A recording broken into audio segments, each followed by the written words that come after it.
5, 4, 3, 2, 1. You are getting very sleepy? 9. You are the one getting sleepy, old man.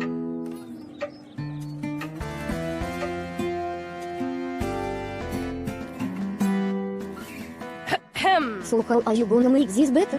I haven't really thought about it. Well, as long as you totally wanna do what you did. That's why I'm sitting on hold. I'll just say, hi. This is Matthew Riley Jr., a 25-year-old rich kid/evil genius type with no conscience on disability checks, living with my parents. I intended to frame Tommy Hunter, a guy I never knew personally, for a crime that never happened. I did this in hopes it would help revitalize my relationship with my favorite test subject. Now I'd do anything to reconcile with him. What the huh? Did I hear that? Framed. Me? It's springtime in Flatbush, New York. And the year is 2003.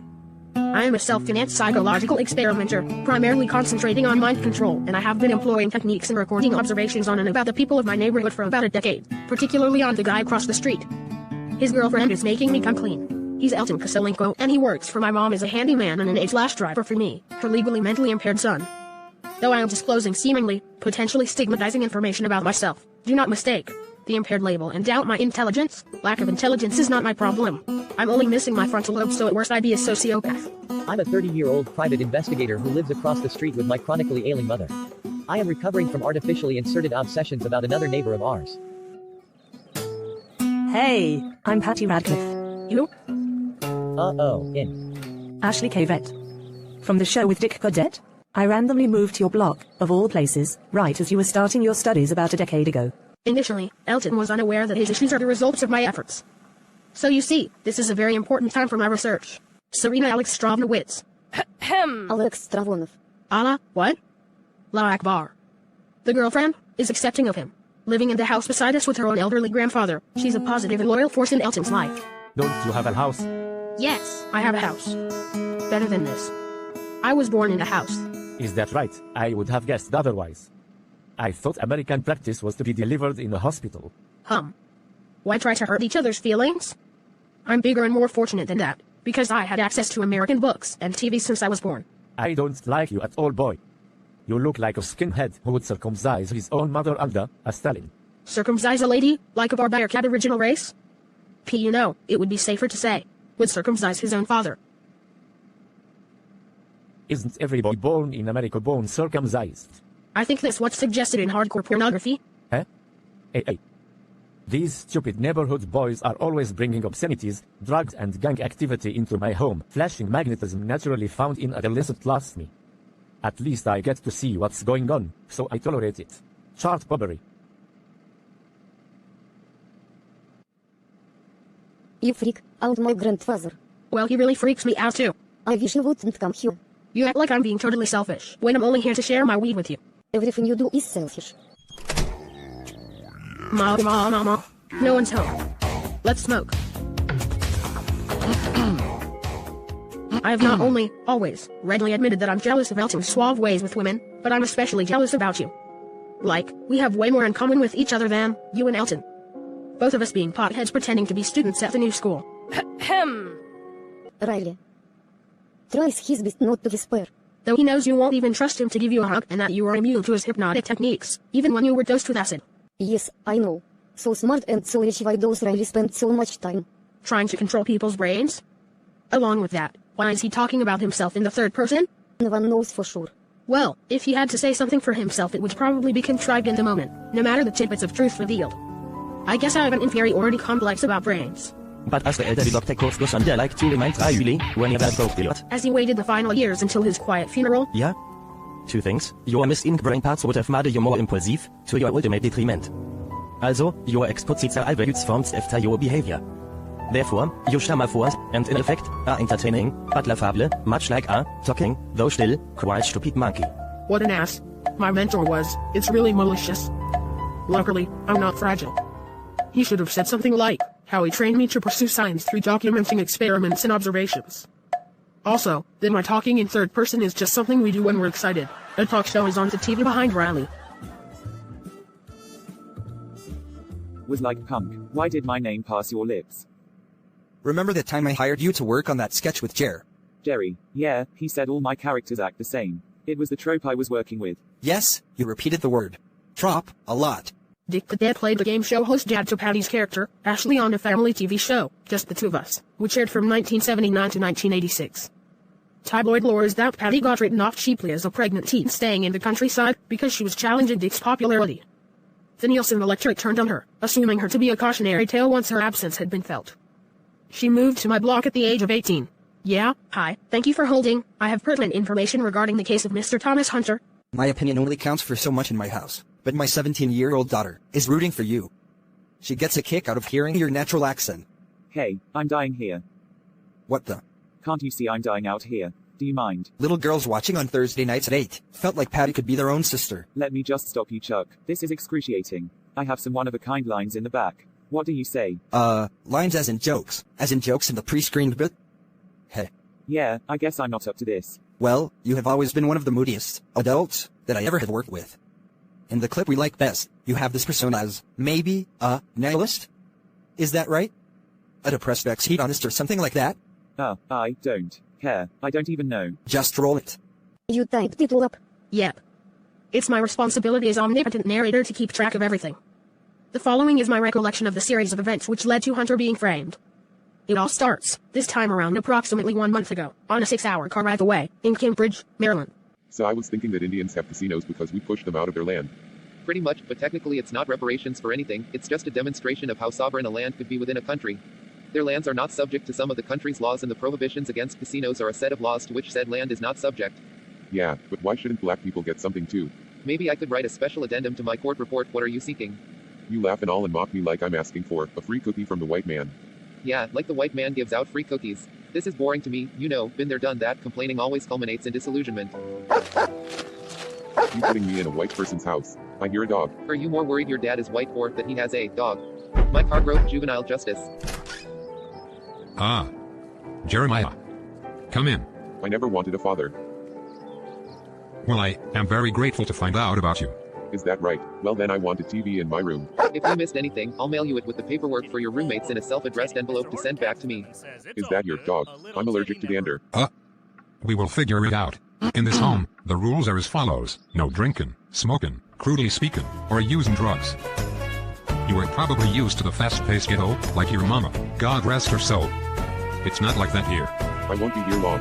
I'm a rapper. I belong to the ghetto. Vijay is unemployed and uninspired as aspiring writers go. I got off at the wrong stop. Just what I needed. He feels too broke to be proud, and only a step away from asking his mother for money.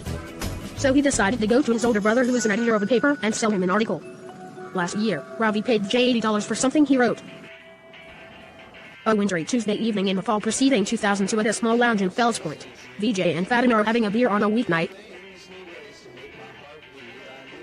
If you hate the music, why do you want to be here? You will be informed of anything that turns out to be necessary. Fatima lives with her conservatively outdated parents and is a sophomore studying philosophy at an historically women's college while pursuing her hobbies. She had been staying at Vijay's apartment, close to campus, while they crammed for midterms. Tonight they took a break, and they came out searching for somewhere to dance. Tommy Hunter and the Lunafish.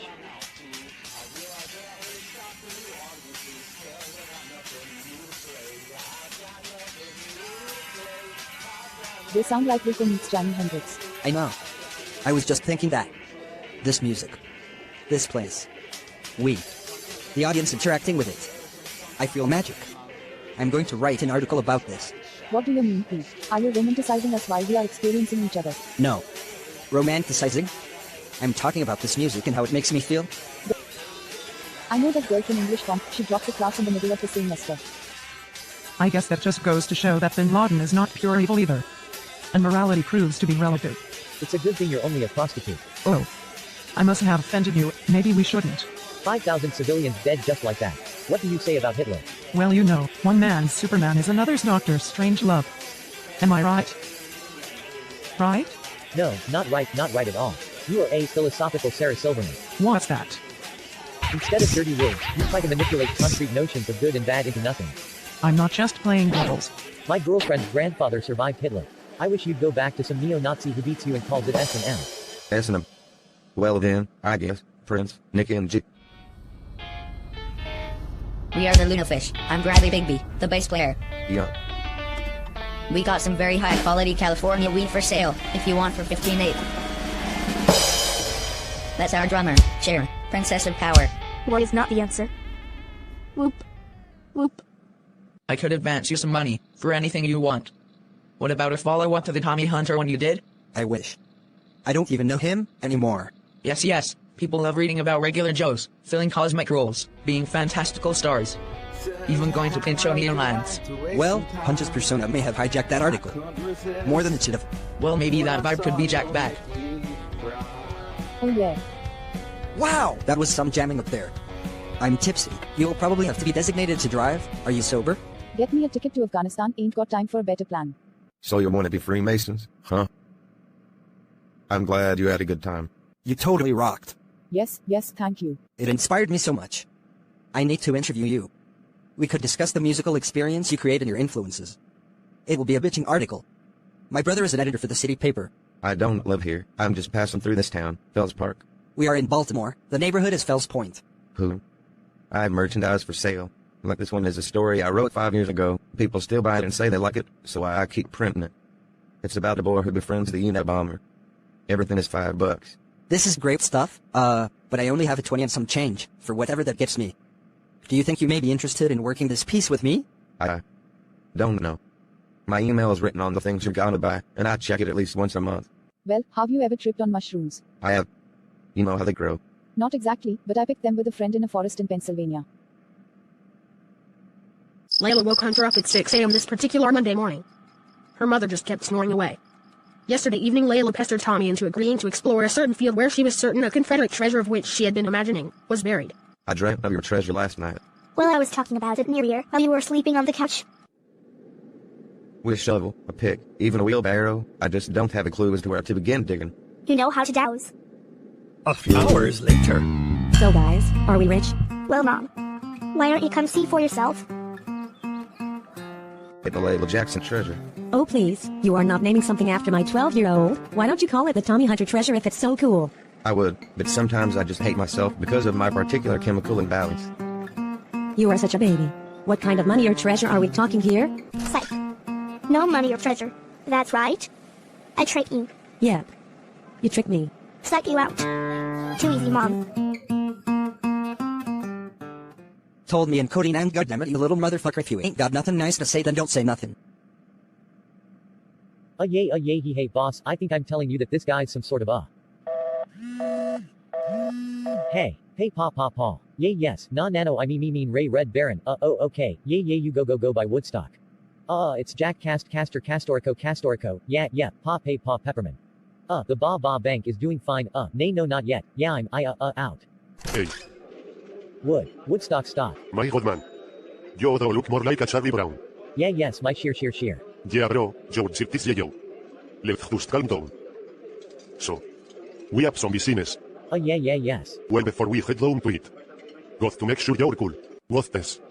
Mr. Fancy Pants has a cellular telephone, like a secret agent, or something. Woo, wah. Are you trying to take pictures with your Nokia? Don't worry, Jack, you're cool. A remote-controlled toy monster truck pulls up. His name is Gravedigger. Yeah. The man has got art starter.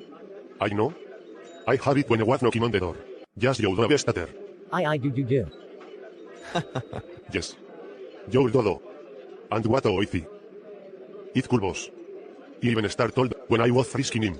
I always like to quote myself saying, you can always trust a guy with art starter who also startles as silly. But I don't stutter nor startle, so how could people trust me? Right? I, a feel, like. Hija? Trying to comment on the paradoxical nature. Shut up. You are being in the hood. Just let the stuttering man say what he is gonna say. Maybe he was gonna say that something you blurted out, and you just stole a bit under. Or if he was gonna tell it in a joking way, your timing couldn't be worse. What? What if he doesn't want to say it again, and the moment gets lost forever? You think he speaks the words of Jesus or something? What is that stutterer trying to fucking say? Time is money. Hey, time is wa. Ah fuck, I said, but I don't stutter. Right after I basically said you could only trust stuttering people, then you took an hour to say I feel, and then not here said paradox, and stole the thunder you needed to spit out the rest of your words. Papar. I was looking for you to say, obviously, that, yes, stuttering and startling do correlate, frequently, with trustworthiness. But Satos and Minuten that Tostics are prerequisite for the occurrence of trustworthiness. Fuck this stupid ass stuttering bitch. I can think, I can talk, if, taking up a very one stone. We have business with him, you need to be nice. Let's just get down to it. Woodstock A Secure Squiller. Squirrel only has prosthetic hands, and you missed mister. Crinkle, have a limb. What? Missed mister. Do you think that you citing our physical handicaps, randomly, making you is similar to S, noticing, no, celebrating, your stutter for positive reasons? Says. Is you your limp from the incident 11/17/0? I don't know what day it happened. Listen. I tell people that the injury is from my time working the corners, in the ghetto. In the ghetto. I'm hardcore. It's whatever. Moreover 30 units in the ghetto. You units. Power special, stainless steel pipe, designed for tobacco alternative. I did those sales during my market R&D stage. Our positive productions are the reason we are having this meeting. Yes, ultimately, that is why this meeting is occurring, but forgive me for I am still introducing our pitch. Does your resulting handicap prevent you from lifting 20 pounds at a job? I don't usually find myself personally picking in excess of that weight up in my professions. May I use your Ray restroom? Why, of course, it's down the hall. Don't mind the ladies in their underwear, the practice prevents theft and wood, stock very much enjoys Orgel in them. That's the right way. It's a Greek labyrinth down here. Wah. Oh, no minotaurs. Wah. It's a maze down here? Hey, Peppermint Patty. Can you hear me in the bathroom through the little TV? Hey, don't she look like Halle Berry? No diggity. This one, who was just making out with me. Well, she is. Okay, you have been fooled. But she really is her cousin on her mom's side. Hey. God, are you again? But seriously, she is extraordinary, her pussy tucks. It says, I love expensive weed. In a place like this, at least it doesn't say it wants coke. A. A BB gun is beside the plunger. Elton snaps a photo. Yes, it's a trap because the camera's watching. My associates call me the Red Baron, otherwise I don't know if they know who I am. You will answer to the name, Charlie Brown. You don't resemble Peppermint Patty enough, and it's apparently hard for you to pronounce peace very easily. This is no big deal, and we still have the utmost faith in your skills. Mr. Sherman, Squirrel, is my number one, my watchdog. I don't even have to micromanage watchdog because I am so confident in his competence. I could tell you. 9/11 was not natural, the Arabs want to own our freedom, from us, and we prepare everything on Iceland portable for the fuckers. Herginteir bet so much, to get intimate, with our money practical Linus around by our police hearth. It's more terra falling than the mainstream reports say. Ay. Giad. Quintessentia you want us to be anonymous Arabic numerals. But war is about intimacy. I. Don't. It's the call of the wild. Don't fall. That I bring up and compare Oklahoma. And I'm not even saying that I believe in violence. I don't. Oh snap you parts. I could punch you in the poop egg 40 times. They bub it. You got him, hey pal. He's never gonna stop. Even after you leave, I'm gonna be listening to how if Joseph Stalin survived the 50s he would have been killed at the Bay of Pigs. But Stalin indeed. The dream about Cuba. Sol Joseph, would have been better off without the fucking drink cut. I. Then. Okay, Squirrel, let's give this cracker some poses for his photographs to bring back to the bank. Yeah, first 1 second. What are you doing? Demolition. Azar. Prototype water pipe for him. That smell? Oh, that smell that's raw on you. You're smoking top shelf again? Oh boy. Try it. My god man. Nay no I don't smoke. You think you're better than me. I smell tobacco. You like a Mayalawal, so you are turning out to Galaya. Are you also gonna turn out to Beko? It thinks is better than us, because he won't smoke. No, not they better. Where he's working now. I think he's some kind. Yeah, he has AAA limp, but he said it's from. Okay. Are you there? Hello, are you here? I think we lost reception, or are you hung up again? Oh well. Just think about it, my love. Okay. It's not only a green card to me. I don't compartmentalize my life like that. I make a lot of money, and we both need to utilize every tax haven we can. Okay, Hon, I'm tapping out. I can't pay that much attention, and it's time for you to go to work. Elton is sitting in his car rifling through Patty's unopened mail. He notices a West Virginia return address. Can't you just stay away? Oh yes, I just got off the subway. No, I am not at Matthews. I am losing reception. Oh man, is that Elton? Tell him, hey buddy. That's Matt. I hear Wolfenstein in the background. You're high, aren't you? You promised. Do you promise? Yes. I am not high and I am not with Matthew. I will see you soon. I am going underground. No recept. Шечу. Can't. Here. Your boyfriend thinks you're a liar. I would trust you. Shut up. You don't know what you are talking about. Damn it. Fibris me. You know? Elton was a virgin till he met you. Developmentally speaking. And you need a man of the world. I've been of the world. I love that man. I love him too. More than you. Maybe. You are insane. Hey, hello, Mr. Alex Alexstrabonov Novev. It's Serena here. So Arena. I wear my dead wife's old hospital smock at home, so I can wear today's shirt tomorrow. Did that CCC seems like a good idea. You remind me of a girlfriend I once had who had a stutter. A German girl. When I was in camp, as secretary. She had my son after I was transferred to Gulag. Did she know you were also a Jew? We only sexted in the dark. Okay, the back is on. Grandpa, how was your day? Well, Max called me and said Michael says he doesn't owe Fyodor that 27 bells from 1971. Well, anyway. Well, you always say Michael is in a good fly-by-night. Yeah, well I. Good by night, Mr. Alex Strabanov. Yeah. Serena notices Elton's bag of pictures and she takes them. He mindlessly passes them to her. Work stuff. Good photograph of Patty. She looks hot here. And those are awesome books. I wonder, are you under extra stress by any chance? No, I don't know what triggers this. You must be hanging out with Matthew. Do you recall him clicking his tongue? I was looking out for that, but I never catch it. He totally does it all the time. Hey, I know. Hey, you know what I was thinking earlier today? That you could make so much money working as a nurse's assistant at that hospital. All those girls drive Beamers and Mercedes. I know I should be getting an education while I am stripping.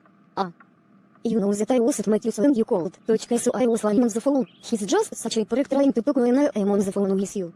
I figured as much. You have a tell. Something just freezes up. About you. Well, I guess you could tell as well that I'm back stalking Patty.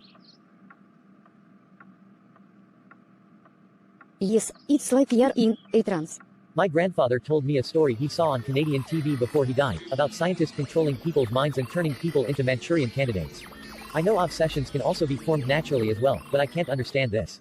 Now let's flash back to Riley and Elton, as kids watching Patty's show in daytime syndication. I hope this stays in syndication forever. My $15,000 piece of audiovisual equipment? It's a prototype. It was just invented the other day. And you exploded it while you were just filming you and your dog. Oh, fudge and cake. Hey, Carly girl, we're busted. Oh no, Matthew. Ashley and Callie are busted. Oh, fudge and cake. I love you, Callie. They're all just hot snot on a silver platter, and we're just cold boogers on a paper plate. Don't say, we're. It was your dog who betrayed you and came down to the station to tell me that you put makeup on her and are playing with my Filmomatic 500. Callie? Bad girl, Callie. But, Dad, don't you love me anymore? Young lady. You know what? Yeah. I guess I do still love you. You know, ever since your mom left you with me 7 seasons ago and then OD'd, we have had many episodes of ups and downs and... You know what? It will be fine with the camera. I'll just tell the guys that it exploded when I was filming the dog like this for our promo. I love you too. Cut. That was great. This will be your last applause here, you bitchlet. You're such a bully. Who do you think you are? The girl from E.T. I'm Dick Cadet, 3 TV shows and 4 books out, all bestsellers and squeaky clean. Kaselenko's house. A clock on the wall reads 2:11 a.m. You shouldn't work so late, that Riley boy has been calling all night. Hey, Matt. Hello. I got it. Did you find anything interesting? Hold on, I'll call back from my room. Bye. Hey, just answer the phone. When it rings, when I call. Hunter's back. Don't you fret, my friend. I have a solution to the bed problem. But I said Hunter's back. So it's not the final solution. What's this? Is this how they are packaging baking soda for retail now? Is this farmer's market? Nope. But you owe me. It's primo shit. For a Wall Street pimp. I'm planting it in his car for you. I'll go to the bank tomorrow. You know, he's not a stockbroker, he's a TV producer. Same Coke. Why are you doing that? Here. Riley picks up the pictures from Crinkle's house. He looks at a picture of a BB rifle. What's this? Work. Crinkle has a limp, not sure if it's real or fake. And an AK-47. Yeah, what a gun nut. He made me call him Red Baron. He's boss of an anti-Muslim terrorist say so. Financed no doubt by drugs and insurance fraud. Well, I gathered as much just from the brand of plunger he uses. So why don't we call America's Most Wanted? It's not my jurisdiction. I just can't believe that Dick Cadet buys coke from him. Like, I to believe it, but I'm being hyperbolic. Riley goes through the envelope of pictures and stops on Hunter's address. This is so mad money. We should report Hunter as the Red Baron. Kill two birds with one stone, snitch out some international terrorists, and we could eliminate Hunter. Well, they're not really terrorists, it's more like they look like. Foreign mercenaries. Yeah, that's right. Like they would supply terrorists with. Come on and fight that terror. Just call 1-800-FIGHT-TERROR.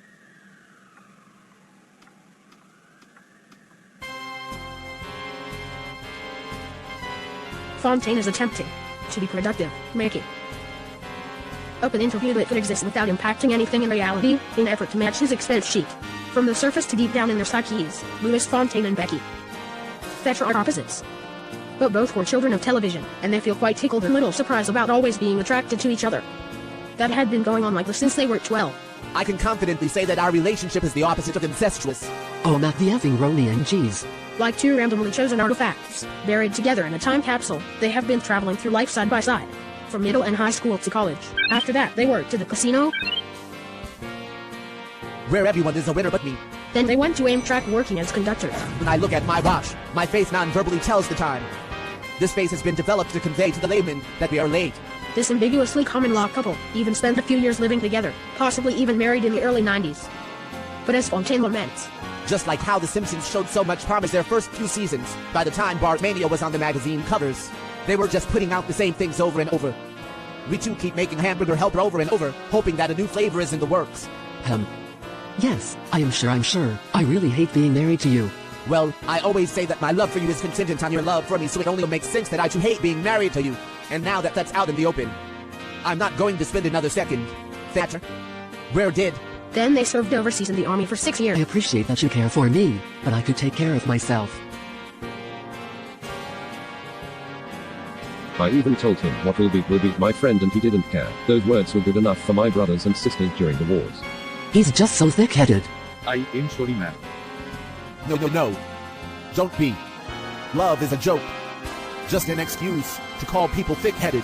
After their service, they decided to join the FBI in hopes of working on X-Files. But most recently, they had been sent here, to the Department of Homeland Security. Hello. It's so nice to see you again. You too.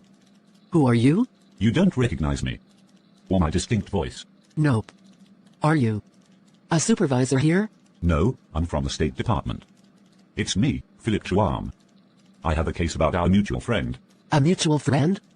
I'm still not recognizing you. What about this? Louis. I am your father. No, I don't get the reference. Come on, from Cambridge, Maryland. Well, I recognize the way you say Maryland. Oh. My. Good God. Mr. Truum. I haven't seen you since high school. Yes. And my, how you have aged. Well. And you look quite distinguished yourself. Fontaine just stepped out of the office for a moment. Yes. I can't believe he turned out to be such a... well. Oh. Ooh, Louis. I'm your freaking father. I remember. You are a responsible agent and a good person. I've been following your career. Listen, Tommy Hunter's tangled up in something bad. I'm not currently in a position where Tommy could benefit from my direct intervention. You want me to get him out of it? Exactly. Your partner is almost back. And that happens to be my exit cue. All morning I've been holding in my feelings, but here they come. Behold, your energy is so attractive today. Well, that's just so inappropriate in the office setting. But, that's all you got to say. My apologies. What's wrong? It's Tommy Hunter. Thatcher gives Fontaine the file she received from Truum, and Fontaine sits with his legs up at his desk. We close in a picture of Crinkle, post-it notes with addresses and phone numbers, and a headshot of Patty, from when she was 12. A few photos of Lucy, Layla, and Hunter. Fontaine picks up his phone, dials and listens. Oh, this one's from you. It must be old. You're darn right. It's from last week, when my bowel was irritated. You were so dumb, you thought I went home. You thought I was angry. Ha ha. I was reading this maxim on the toilet. The handicap one on the 3rd floor was open, and I wanted to grab it. One of the jokes really didn't. I am talking about our friend Tommy from Cambridge. You remember him from high school, right? Yeah, I know. It's him. I was clairvoyant this morning about this. Huh? You didn't mention anything? Now you're skeptic of me. Pardon me, I believe you mean a skeptic. I didn't say skeptic, so I'm skeptical that you were smart enough to comprehend how that could make me skeptic of you as a person. Like septic tank or like septic blood or like.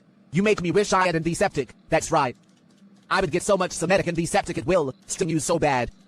You will be. Well, we already established last week that you don't know what anti-Semitism is, so you prob. Shut the if up. You stupid B and C. Somehow I doubt that you are thinking a blessing and a curse. Don't make me pour all my MD skeptic all over you. Your wounds will be so clean your head won't comprehend what's happening. And you'll just think it's a delousing. It's scientifically proven that's what lice think during delousing.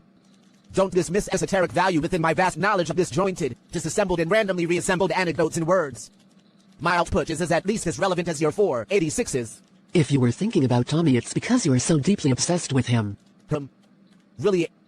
You believe in your own supernatural abilities?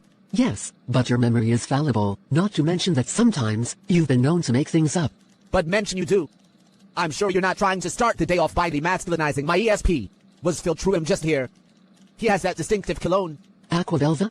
Yes, it's approachable yet. Almost distancing. Yeah, that was Mr. Truum in the hall. I bet you didn't recognize him. And that is the first level of clairvoyancy, the basic package, the quintessential synchronizational correlation, the act of correlating. And I'm not just the founding and inventing discoverer, I'm an avid. An avid. What is it, being avid? A word, 4 to 6 letters, possibly a 12-letter word. I mean, I know what I'm thinking, but there is a word I lack. I'm an avid blah blah blah. Enthusiast? Yes, and I'm honed so sharp and ready. I can't believe you didn't remember Truum. It's been 20 years and he was only our substitute teacher once. But we hung out all summer with him that year we turned 13 and Stephen King put out the incomprehensible behemoth It. To be fair, I was only there to make sure you and Tommy were not getting the old orphan altar boy treatment again. My father wanted me to keep an eye out because he was always hearing about. You always did love those magic tricks. Yes, I do love magic, and Truum's magic tricks were very advanced and very mysterious.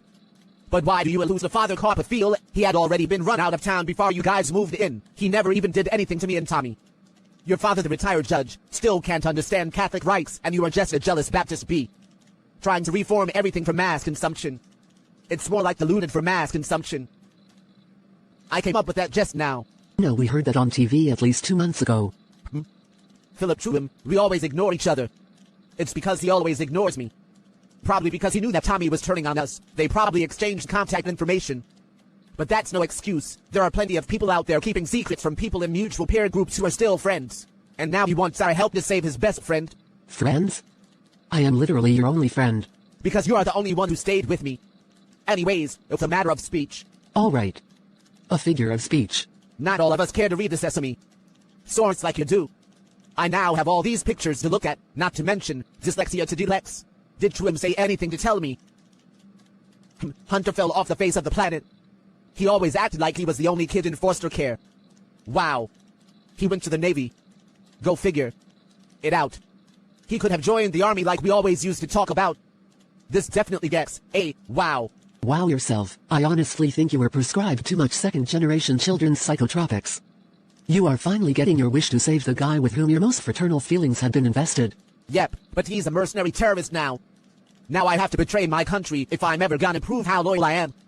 I guess it only makes sense, him and his accomplice, Paul, Crinkle, hopping around, popping up, popping around, and transitly leaning on anyone, like a tramp. That's what he's been doing all these years. Sure, we could hang out. Sure, I'll look at your clubhouse. Oh, you call this rusted out shit a clubhouse? Doesn't Slojo live here? So Paul, want to pop. Then find pop. Pop just like a popcorn. Tommy's hanging out with some real multinationals. From now on, I'm calling this guy Popcorn Polly. So pop around. Popcorn. You're a Superman. Oh, so very sorry, I meant supremacist. What? What the what? Into what? What? What? In the butt. Thatcher, ever hear of what in the butt? Very primitive but still ritual. Whoa, whoa, whoa. Yankee Stadium, now. He's trying to blow up Yankee Stadium. We must now be at Major League Baseball Cinquentennial. And this is to go down if the Yankees go to the World Series this year and get forced into a Yankees home game. Game 7. This will be the third attack on New Yorkin. Since 1998, I've often heard that if they have another one this year it would average to something like .75 per year. Terrible terror-filled anxious days of those years. This is terrifying, which is exactly what they want. What if the Yankees are about to get swept and in the Bronx for a win or die Game 4? What idiots they are. That sure looks like she is getting sick, rises and walks out. Fontaine not noticing, pulls out the photocopy of VJ's article on Tommy. He sees a post-it with VJ's contact. He finds a phone number and grabs the phone to dial. Yeah, hello, he is currently unavailable. Yes, this is she. No, I do not know. Special Agent, Fontaine. I may send someone to interrogate you. Probably my partner. She looks a little out of place and she dresses funny, but you must learn to accept this. New face of authority, sooner or later. No, she doesn't dress like a hooker. No, she's kind of like Data from Star Trek. Just weird or something like I said. I don't know why I said anything at all. Because people usually prefer her interviewing because she's less of an a-hole. She has her own badge. Well, I contribute too. Well, is an a-hole, like a bad cop from a good cop / bad cop team. All that's based on real interrogation research. No, water. No waterboarding. No, it's ethical. An ethical miracle you say. No. Our supervisor doesn't care as long as we are successful. So what is it? A train that people drive to Baltimore. There are Greyhounds and Amtrak and airliners as well, as I understand. So, first, you got to speak with this Riley guy to see how he knows all this, and if he is involved more than he is leading on. Crinkle too. I just can't imagine Tommy being part of this. I can. Navy equals CIA. CIA equals rogue. He is disloyal. He didn't care about our gang at all. You got to get over this, or you are gonna end up having to make apologies. Wow, what who is yelling and honking ah. This lane is for cabs. My friend is coming now. One minute. Oh, life is so painful, why couldn't I have been contraceptive? Inside a big urban hospital. Oh. You're 1 in a million babe, a shooting star. 1 in a million babe. Yes, you are. And I will. Axel, row you. Will always row you. Will always row you. Got my paycheck today and the day was really easy. Ooh, and Dr. Wynn. Her first name is Neat. She would scream her jeans to hear me like this. Can you put your seatbelt on, please? Mr. Anderson with a telegram for Mrs. Patricia Hunter. Thank you, Wes, and have a good day. To you as well. Oh, I'm retiring at the end of the week, when the telegraph agency closes. Maybe you could remind your friend, he never remembers anything. Meet me at the Met at 3:30 p.m. Stop. Please wear a flower in your hair. Stop. 1 second. Hello. Ben? What? Well. And they impounded my goddamn car. It's so surreal. And they impounded my goddamn car. Is there any cereal? Excuse me? Excuse me? Here's 94 and my trunk is raw and my rearview mirror is the motherfucking raw. I got 2 choices, y'all. Pull over the car or bounce on the devil. Put the pedal to the floor now. I ain't trying to see no highway chase with Jake. Plus I got a few dollars I could fight the case, so I fell over to the side of the road. I heard. Son, do you know what I'm stopping you for? Because I'm young and I'm black and my hat's real low. Do I look like a mind reader? I don't. No. Was I speeding? No, this vehicle has been reported stolen. Are you Benjamin Stoller? As a matter of fact, I am. License and registration. Ben opens his glove box and out pops the ounce of cocaine, as if the glove box was rigged with a catapult, and Ben is just looking at it in honest amazement. 20 feet away, the veteran jumps out of his car with his gun drawn at Ben. What time is it? 2 hairs past to Freckle. No watch. I'm so sorry that this happened to you. What could you do? It's probably someone from work's idea of a mean-spirited joke. No big deal. I'm embarrassed to be an American. Why? We have cocaine in all corners of South Africa too. It's very powerful. You just got to do what your bosses are dictating, or you find yourself broke and disappointed. We are all just humans. We could be forgiven for anything on those grounds. I'm glad you are taking this so well. I have to part ways for the rest of this afternoon. I have to meet Tommy at 3. Oh. Well, I very much appreciate you coming to get me. I noticed that you changed your accent. Yeah. Are things going well? Nowadays? Yeah, I mean I'm still going to therapy twice a week, and I told you already that I agreed to do the new Hollywood squares. Like I know I'm going to bump into someone from the old days, probably even set off some of my triggers, but I have my oxys and whatever. I know they will all go back to their rooms laughing about how I pretend they don't exist, but it's fine, because they sat on my face a few times or something. But I think I told you, before, Ben is supportive and it helps. You think? You want to marry Ben? No. But I might. He is predictable. Ben thinks before he responds to things. It's Fontaine from the Department of Homeland Security. Does a Matthew Riley live here? My father is not in right now. Oh, I'm the person who contacted you. I'm Matthew Riley Jr. Please come up to my bedroom. A drink from my mini fridge. I'm fine. It's funny that you said Homeland Security, because my father represents a company called Homeland Security, but none of those guys, yada yada yada. Don't you just love small talk? Well, please, have a seat. First, let me thank you for taking our country's security so seriously. Second, without further ado, I will explain what I know. I am a busybody. I spy on people because someone's got to. But they said there aren't even any pending restraining orders on you in the system. Nope. There are no restraining orders out on me. Hunter and this Red Baron guy are employing the most common play, the Iran-Contra play. They are flooding the ghettos with drugs to finance terrorism. And that's called the Contra play. That's what I named it because it seems to be modeled from the classic CIA crack play. The CIA is involved. Well, all drugs produced internationally and brought into America are tracked by the CIA. But you're asking me if I have seen the CIA directly involved in this case?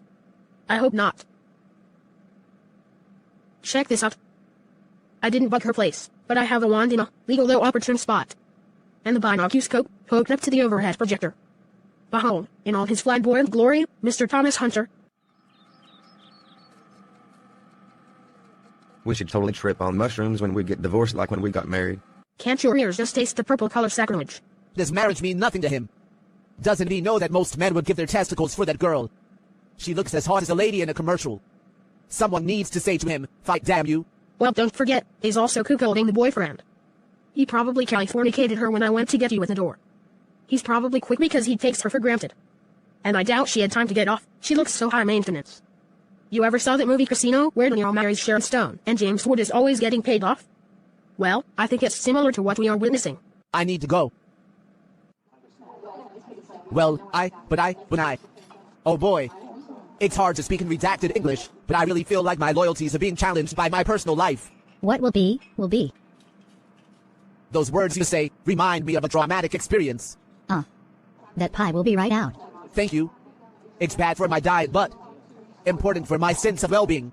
I'm committed to putting out newsletters once in a while I'm still traveling, meeting new folk and peddling wares. There's a music review of Annie DiFranco's 1999 release. I could play some of those songs, but I forget the lyrics, and sometimes people think I have ill will. One's addressed to you. Patty looks through the addresses on the newsletter. This is Dick's old address. I presume. I mean, I hear on TV that he's living in the city now. I should keep up to date if I'm gonna go through the trouble. Hunter opens the door and he picks up a note that was left for him. Tommy, get out of town. The heat is on. Louis Fontaine from Cambridge. Kabibi. Hey, how was the class? Any crazy kids? You do know I work in an office now. Are you feeling alright? I'm pretty spun. I think I bit off more than I could chew. You were excited. Go to sleep and pop an Adderall in the morning. You'll be excited again. We now flash back to the night Jay met Hunter. Shira, Bigby, Steven, Hunter, Jay, and Fatima are walking up a flight of stairs. Jay is holding a tape recorder, and they all enter an apartment C. Jay lived by himself in a one-bedroom, one-bath apartment with a dining room, living room, kitchen, and balcony in Towson while he was at school because it is very hard for him to sleep in a room with people he doesn't know. Anyone up for leftover pasta or orange juice or water? Can you pour me some Jack? Jay pours from a bottle of Jack into a glass and hands it to Fatima. Fatima sips as she walks away. You look like a pro pouring drinks like that. I tended bar in another life. Stephen Lantern and his quiet friend are the only ones not traipsing at this party. Stephen says that he maintains a drug-free life for mental health reasons. Fatima comes back holding 2 big bottles, one clear, one caramel, and she gives one to Shira and one to Bigby. Stephen Lantern is looking at Fatima's eyes as if he is trying to read her mind, and she walks into the kitchen quickly, returning with her bong. No one here is a cop, right? Stephen, do you want coffee or something? You got me one 7 minutes ago. So I'm definitely feeling it, quicker than you would expect or maybe just as fast as should be expected. Now, we are modern-day philosophers of the oldest order manifesting in the space age. And, nothing like a little politics to get to know people. You feel me, Mr. Bigby's the name. Larry Bigby. My friends call me Bigby. Okay, well it looks like they think Afghanistan is gonna be a walk in the mountains, and next up Iran, Iraq, and North Korea. Oh, that evil axis can't be representative of their people. So in effect, those people are being used as human shields. But it won't be easy to get all those people to give up. Kadeem Hussein still plays his Kuwaiti Sega Genesis in his cable. He'll probably only get Saudi channels. We just can't know why war equals money. What? I could tell you why war equals money. But if we want to make money, we could just make public works projects to stimulate the economy of any era and skim from that. Just to play devil's advocate. If I did own my own submarine, I just might name it the Yellow. It's hard to trust an intelligence agency that will do anything, however immoral they please, to accomplish their goals. That's the agency's prerogative. Well, their goals happen to include subjugating a rapidly growing minority whose best interest. Wait. To be fair, the dogma is not the subdelegating. Unfortunately, the axiom that father knows best is fucked. Stephen picks up the tape recorder and walks into a different room and talks into it. Subjugating. He meant subjugating is not the dogma. But I remember as a kid I would hear about hijackings, and I would shake in my shoes. My family is just white Jesus people, but... I heard that he was. Isn't he a terrorist? Wasn't he a terror? That's what I'm saying. But when I started volunteering at homeless shelters and actually caring about other people, I started noticing the silent population always in the background and always crying, and I realized, right then and there, that's where the terrorists come from. Disenfranchised people are just so disaffected. Stephen is an FBI informant trying to pick up a bounty by hanging around with anarchists. He is only part of the Lunafish band because he wants to know who in Baltimore is interested in making Molotov cocktails. His presence provides a naturally occurring, but quite convenient dose of chaos in the mix of our story. Essentially, he is the ultimate red herring, designed for distracting any investigator, of which the majority of those likely have severe cases of ADHD.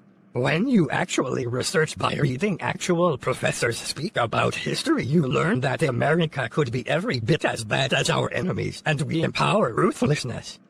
We are just as responsible and even cutthroat to each other as the Soviets were. Vijay starts wandering around his apartment looking for Fatima, and he finds her snapping photos of a doorknob. They embrace for time and wander back to the crowd. Cheryl is pretending that she is drumming. Bigby is sitting quietly next to Hunter, and they are both looking at Stephen. Terrorism for political means, domestically and internationally, is age-old and naturally happens when the only way to make change is through violence. Even the civil rights movement and anti-Vietnam War activists knew it. What are we talking about? MLK was the kind voice retroactively packaged to sell the inevitable. Civil rights appeared because a volatile fifth column needed to be integrated. Stephen could be referring to American events over the past 50. Among other things. This isn't all bullshit. Well, we knew the tapes were useless. I'm going to sleep. Hey, Fatima. You think we are ever gonna get married? Ah, Jesus, not now. Sleep well. Oh, by the by, Miss Salini called again about that year they paid your tuition. My favorite photography moment ever was of that guy with the mohawk doing Patty. I would pay to watch that again. You know, from those snapshots we gave to the guy from the Counting Crows. Oh wow, we are so lame. How long, do you think, have we been stalking Patty? Framing people in her life, breaking into her house, and otherwise just invading her privacy in general. Since she moved here, 10 years. We know everything there is to know about her. I know old habits die hard, but I really love Serena and I don't know why I'm involved in this. Well, Serena's a Russian beauty with a fine ass that seems to frivolously promise to never go the way the most female Russo-Slavic asses historically have seemed to have gone. But honestly, I don't think any stepmaster could be responsible to stop it. Maybe natural selection will kick into gear and inspire a mutated gene more likely to stay thin under the yellow sun of America. Russian women in America won't drive with babushka ass. Anyway, Ashley is the one for me. I love her. I like older women approaching in their second prime.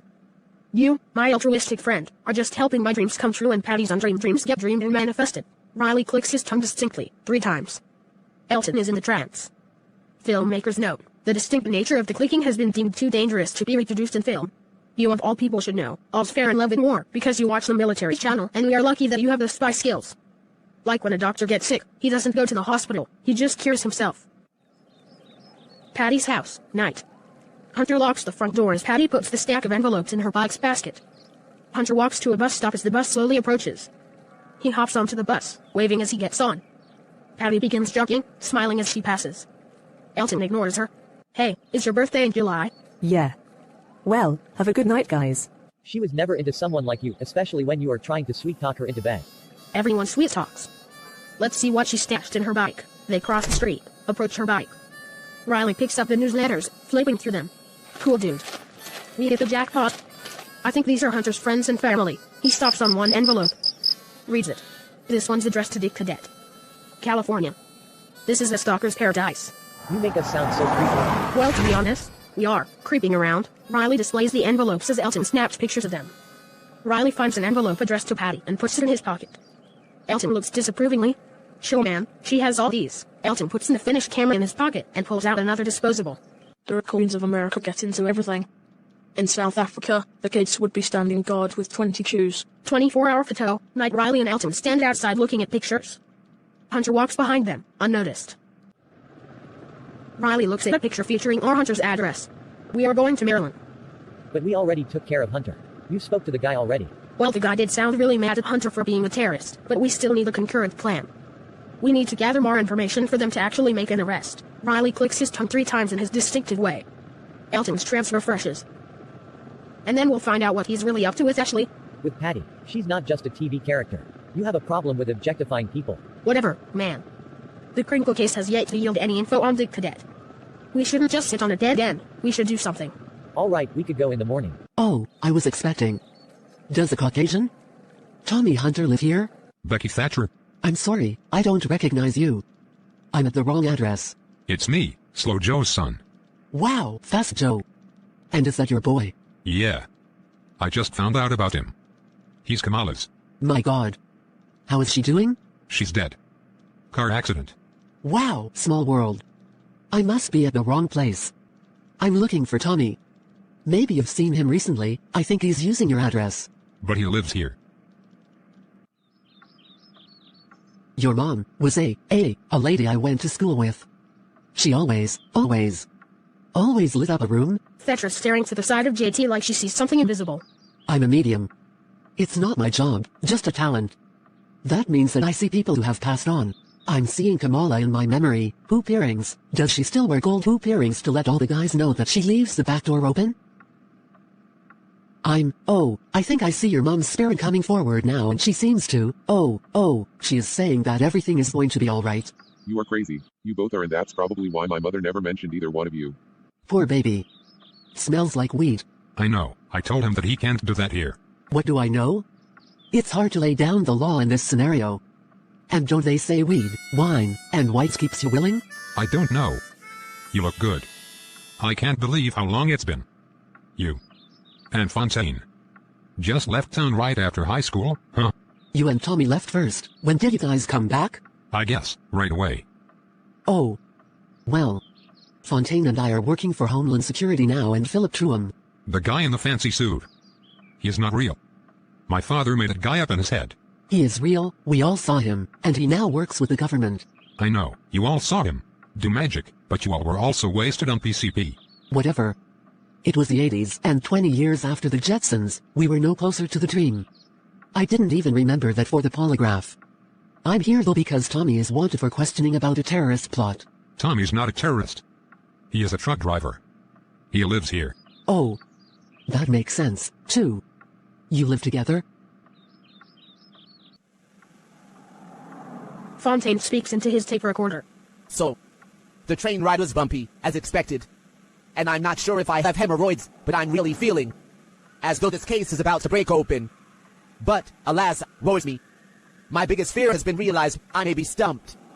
Tommy, you must know that I don't want to arrest you. I'm not spiteful like that, and I'm just looking to reconnect, and maybe more.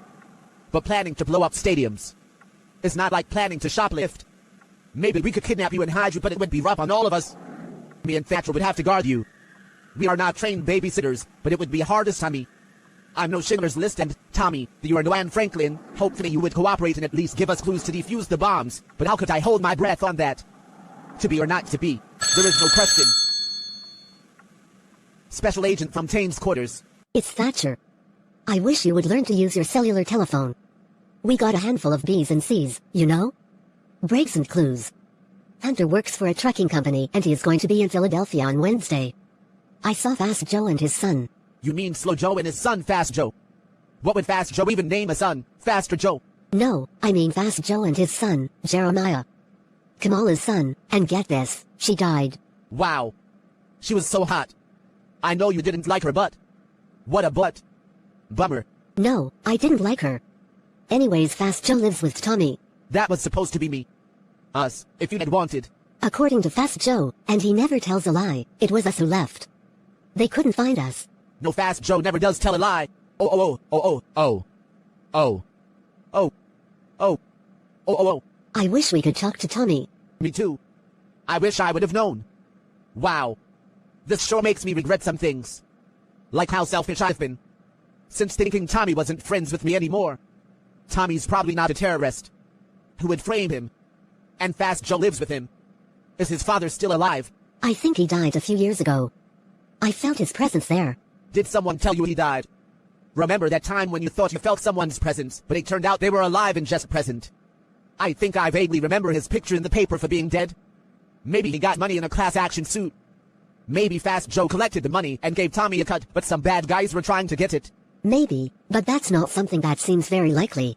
Slow Joe was in hospitals for CIA experiments. Yeah, but I don't think it's those guys after Tommy. It's Paul Crinkle probably. Fucking popcorn Polly. Tommy exits his truck. Walks inside. Fast Joe is sleeping on a lazy boy. JT comes into the living room as a girl runs out of the house from the shadows. Hey. Fast Joe stirs but doesn't wake up. But it's the same thing. You cling till the last breath.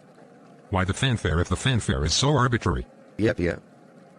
What a bunch of chumps. At least I don't have to wonder what the boy is thinking. I'll call Thatcher when I get to rest stop. Ralphie. Hey, Ralph. Hey ho. I'm not at home. You're at home. Want the ride? Elton and Riley pull up across the street from Hunter's house, which happens to be across the street from the address for our Hunter. They watch Fast Joe and JT in the kitchen. Those people must live with Hunter. That urban-looking bald guy nurse was here last time we came here too. I don't recall. Riley notices a tourist park house is behind them. What's this? And who are these guys who just pulled up? I want to say no one, just some people living their life ever though it overlaps into our view. Can you make out the plates? Not really, and I'm tired. You could try harder to see it and phone it in yourself. I'm not. Well, anyway, the facts are, Hunter is linked to anarchists in Baltimore. We know that Stephen Lantern considered him a person of interest. This is just connecting the dots. Lantern's still missing. I'm starting to think you're right that he's dead. Are you still running with the guess that he was knocked off by the people of Oregon? Yep, the professor came from that type of community. Fanaticals, and Lantern was mentioned in the suicide note. Lantern was just doing his job. Lantern was a snitch. He wanted to get paid for outing the guy as a sponsor of jihad. They both open their car door. Elton and Riley watch Welder and Scully go to the door. Well. It's serious if the tip ends up being legit. Hunter has associates which seem to place him in questionable settings. Tommy never said anything to make you believe that he would be part of a plot for ideological reasons nor for profit? I'm telling you, there is an alibi for everything he does. Fontaine is speaking into his tape recorder. July 12th, 2003, or stardate 07122003. It's 8:15 a.m. and I just arrived outside of Popcorn Polly's house. This must be my lucky day. At my 11 o'clock-1040, I spot a cherry picker. People mill about behind a second-story window. Next to Crinkle's house, a city truck with a cherry picker. Workers are looking at a power line. Well, you see, my local, friendly, civil servant, I like you, am a government employee on a mission. No shit. No shit. Shirley. Sherlock. And won't you make a show to blow your smoke inside your vehicle? I had once been well known for confiscating smoking receptacles. Can't let you touch my vehicle for liability reasons. You seem like an important person. No repairman, then no electricity, or the thing that needs to be repaired which likely runs on electricity, so let's just say no repairman, then no electronics. Huh. Looks like we found our foundation for mutual respect. You know how 9/11 was the worst day of our country's history? Well, my job is to prevent more 9/11s from happening. Truck driver yells up to his partner working in the basket. Come down. Miss Piggy from the FBI wants to use the basket. Now hold on. I acknowledge respect for you, but you mocking my badge, my profession, and or my genderhood is just uncalled for. I am not a pig nor am I female. And she is everyone's least favorite puppet in that crew. Kermit, her boyfriend, can't even stand her. You, sir, are more of a pig than I. Tell me, physically, how am I even likened to her? The cherry picker jerks up and freezes at the perfect spot. Fontaine looks through Paul's second-story window with the camera. Fontaine into tape recorder. Oh, yeah. Mr. Crinkle's second-story bedroom appears similar to most second-story bedrooms. He has a bed, and a dresser, and age-appropriate hangings on the wall. Crinkle, Squirrel, and Cadet walk in. I see you, die, and you guys. Fontaine lands on the wall of the cherry picker basket. Gets in a photographer's crouch. Fumbles the camera and drops it to the ground. Damn. Crinkle, Squirrel, and Dick don't notice. It's just so early in the morning. But you never held a gun? This I could. Nope, never even held one. Squirrel hands Crinkle a BB rifle from the bathroom with a scope. Crinkle plops his stomach down to the floor with the gun, assuming a sniper's pose. Cadet stares at him. So let's say you want to shoot a squirrel. What you do is... Cadet tries to grab the gun. Crinkle holds onto it, refusing to let go. Let me try. Please let me try. I know you want to try. I am just teaching you gun safety now. So let's say you saw a rabbit. I'm really coked up. I want it now. Okay, you baby. He stands up, shoving the gun into Dick's shaking hands. I am trying to teach you something. Cadet holds the gun. Thanks, I just okay. What's next? Lie on your stomach like I did. Cadet drops to the floor, assuming the sniper's pose. He fiddles with the scope, too hyper to keep still. So let's say that you saw a deer. Fontaine watches the scene talking into his recorder. Popcorn Polly has just given a man who looks like the actor from Just the Two of Us a rifle and they're pointing it. Oh crap, they seem to have spotted me. He ducks down but peeks his head over and yells down to the truck driver.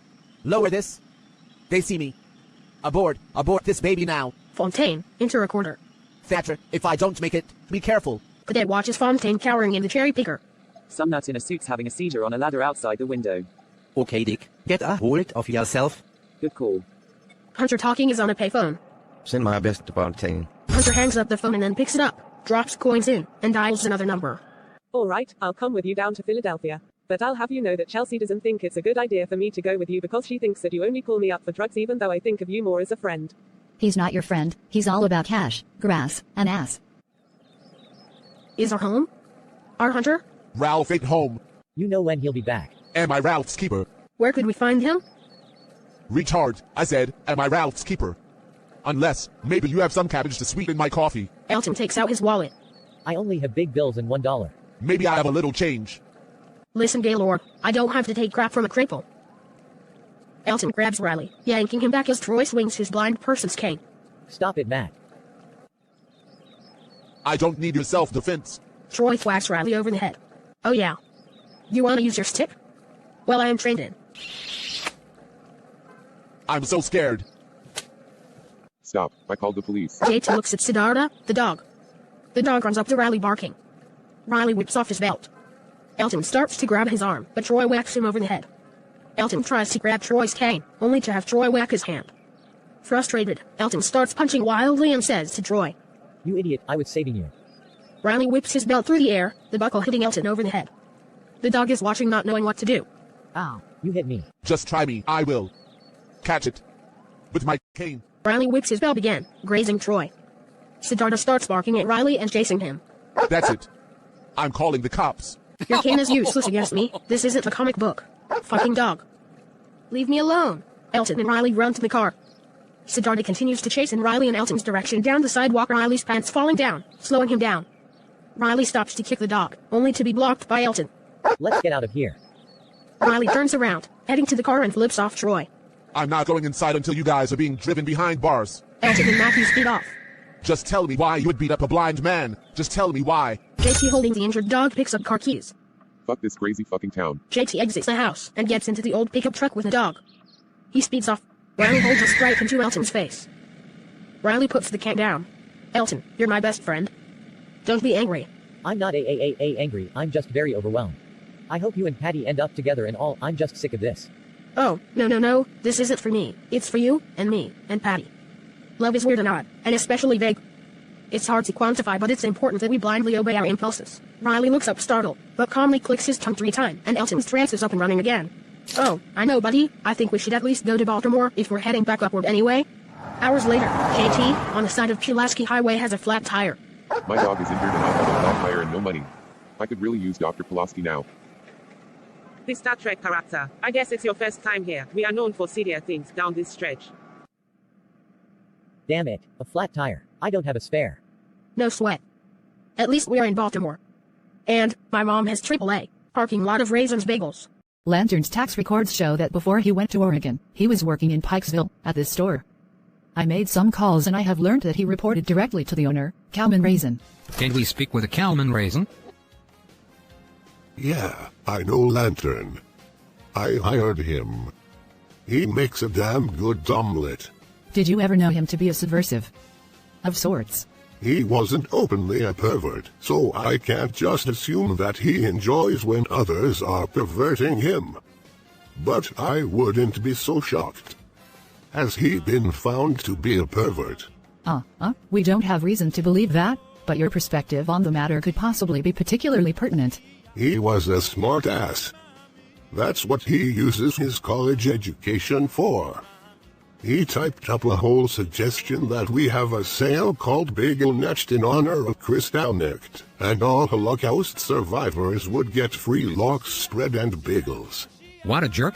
He wasn't even suggesting that Germany should flip the tab. It's like he was saying I should be donating bagels for German atrocities because that random boy liked saying the word nacht.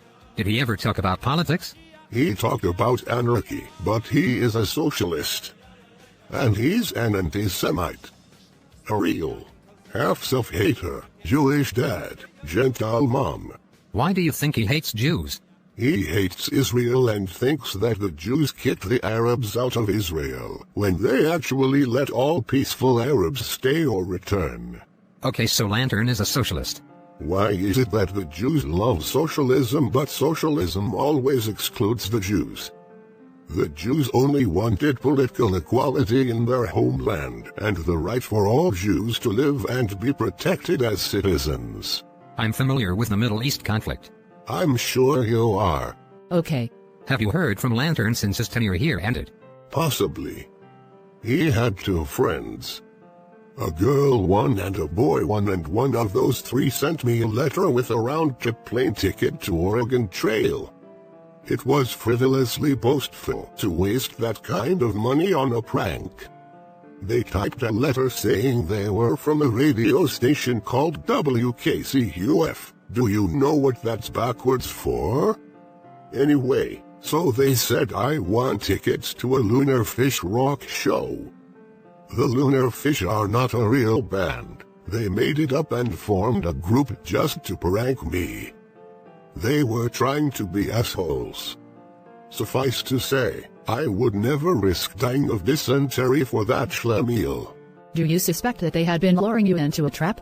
They weren't gonna hurt me. They know that I can beat them up. They probably wanted to videotape me flipping out or something. They are bad people. Even the girl used to come in asking for everything donuts, and we have a limited variety of donuts, because we are primarily a bagel store, and no matter how much I yelled at her and shown anguish, she would just say she forgot because she was stoned. Now tell me, how many times could that little girl actually have been stoned? In my culture, I call it Jesu Shalom. It's worse than stealing sleep according to people who find stupid chep-praying more irritating than being woken up from a Saturday afternoon nap by rowdy neighbors. If you didn't like the guy, or the company he brought with him, why did you continue to employ him for so long?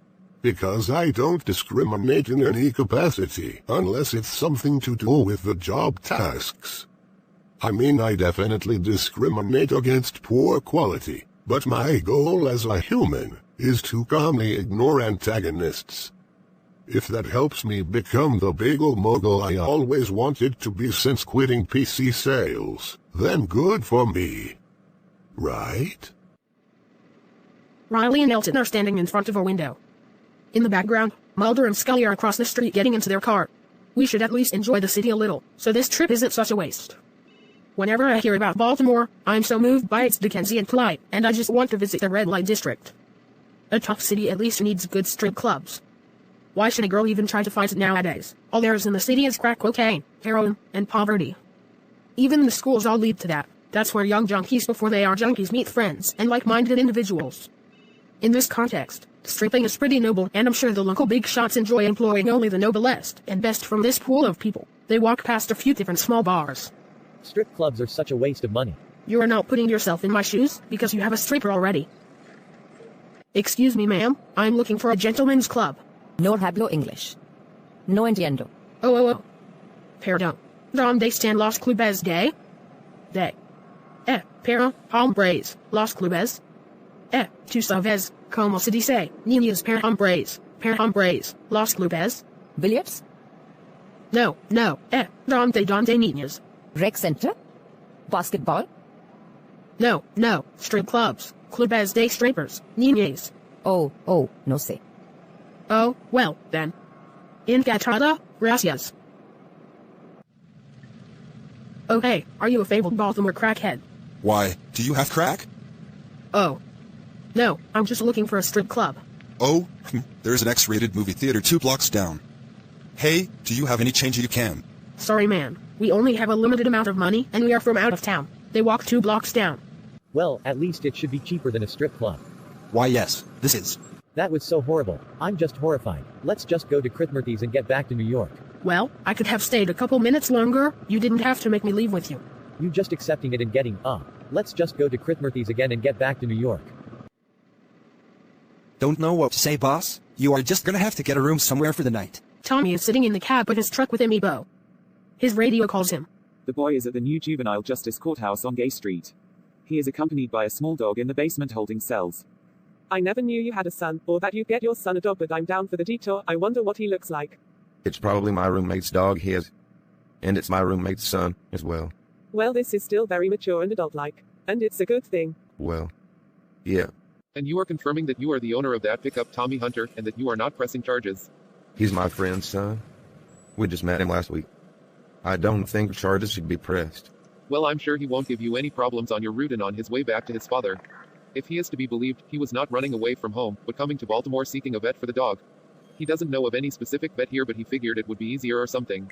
Anyway, the dog seems fine. I brought Jeremiah some Popeyes and some watermelon I happen to have had set aside for a snack, and your dog was taken out for a walk and provided with water. It may be hungry. If I need signatures, I'll send a self-addressed envelope at my earliest convenience. Yeah, of course I'm cool enough. Hey, I can't help but ask if you and Mr. Hunter are an item, or would you perhaps, maybe sometime, care to party with me one of these weekends? Oh, thank you. I'll check on Jeremiah and Mr. Hunter. JT is looking around the cab and suddenly opens the glove box, and a bag of weed and chops rolling tobacco falls out of the box, imagery reminiscent of Ben's glove box. I knew it smelled loud. JT receives a cigar from Amiibo, cuts it open like an expert, and rolls a blunt. JT gets it lit and passes it around. So how did a fine young man such as yourself get in the system? Stealing cars or drunk driving or both. Elton lays down. Riley puts a towel by the bottom of the door. Riley lights a joint. 10 minutes later, Riley sneaks out Elton's wallet from his pants on a chair. He takes all the money in the wallet, $35. Excuse me, sir, do you by any chance know where I could find this liquor? Well, as a matter of fact, I have an associate who traffics in sex. How much are you looking to spend? I only have $35. Well, that only gets a squeeze and a honk. Well, I'm gonna need a bonk and a wonk too. Stupid honky. The cheapest that runs for is $75. Well, doesn't your associate have like a slow or slightly regular one not doing anything right now who would like to make a cut from $35? You know what? Let me see what I can do. I'm gonna need at least a wonk. We'll try to get you that bonk, too. Hey, give me the cash so I could show it to my associate. Riley just stands there and waits hours. Eventually, a guy opens the door to an abandoned-looking house. I believe in a thing called love. Na-na-na-na, la-la-la, la-la-la, la-la, ooh. What are you doing here?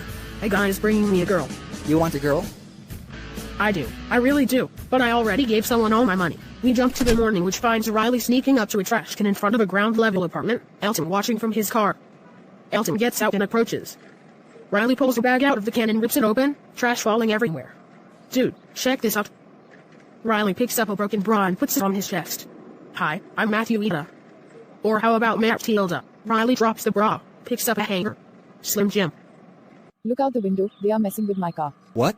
What are you doing? Both fail to notice Jay and Fatima approaching them from behind. Jay holding a broom and Fatima a dustpan. Jay pokes Elton in the back with a handle. Ow. Matt. What's up? Did you get bristled? Are you down, buddy? That broom must have 1,000 stiff pieces of straw. Ah. No. Look out, Mac. Fatima hits Riley on the back of the head. Inside the apartment, sitting in the kitchen, Elton holds a bag of frozen peas to his back and sips from his steaming coffee. Riley, pissed off, holds a pillow to his head. Mr. Krishnamurti, your friend Mr. Hunter is under investigation for some serious insurance fraud. We will find him. And when we do, we will throw the book at him. We have a whole list of addresses. It's kind of crazy to come here and thinking our garbage could be useful. We haven't seen him for years.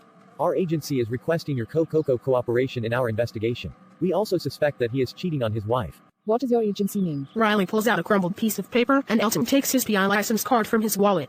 Mr. Henry and Mr. Jimmy's private investigations, majoring in insurance fraud and spousal infidelities. Elton is sergeant of the case. And I am his assistant, junior investigator's assistant, Senior Riley de Hispaniola. I will be testing for my card in September. Along with charges regarding fraud, our agency has reason to believe that your friend Thomas is a terrorist, or at least has some terrorist ambitions. Tommy is not a terrorist. Ma'am, that's not what we believe. We believe he is. Maybe only mildly. You only mildly believe he's a terrorist, or do you adamantly believe he is mildly a terrorist? I'll field this one, officer. Ma'am, though we're using all our resources to rule him out. Tommy is under a Code Orange suspicion. Not as grave as red or black, but it's still quite serious. I'd objectively advise you. We don't need objective advice. We wouldn't turn him over to you anyways. We don't even know where he is. No, sir, you don't have to turn him over to us, but it seems that. Excuse us, please. Well, we are driving to see him as soon as we finish here. The truth is up there. And that's all we want.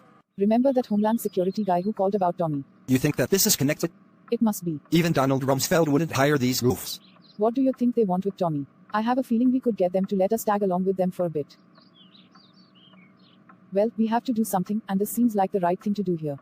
Maybe get an article from this. Of course not. We can't exploit this for an article. And I bet that we won't want to get stranded with these guys.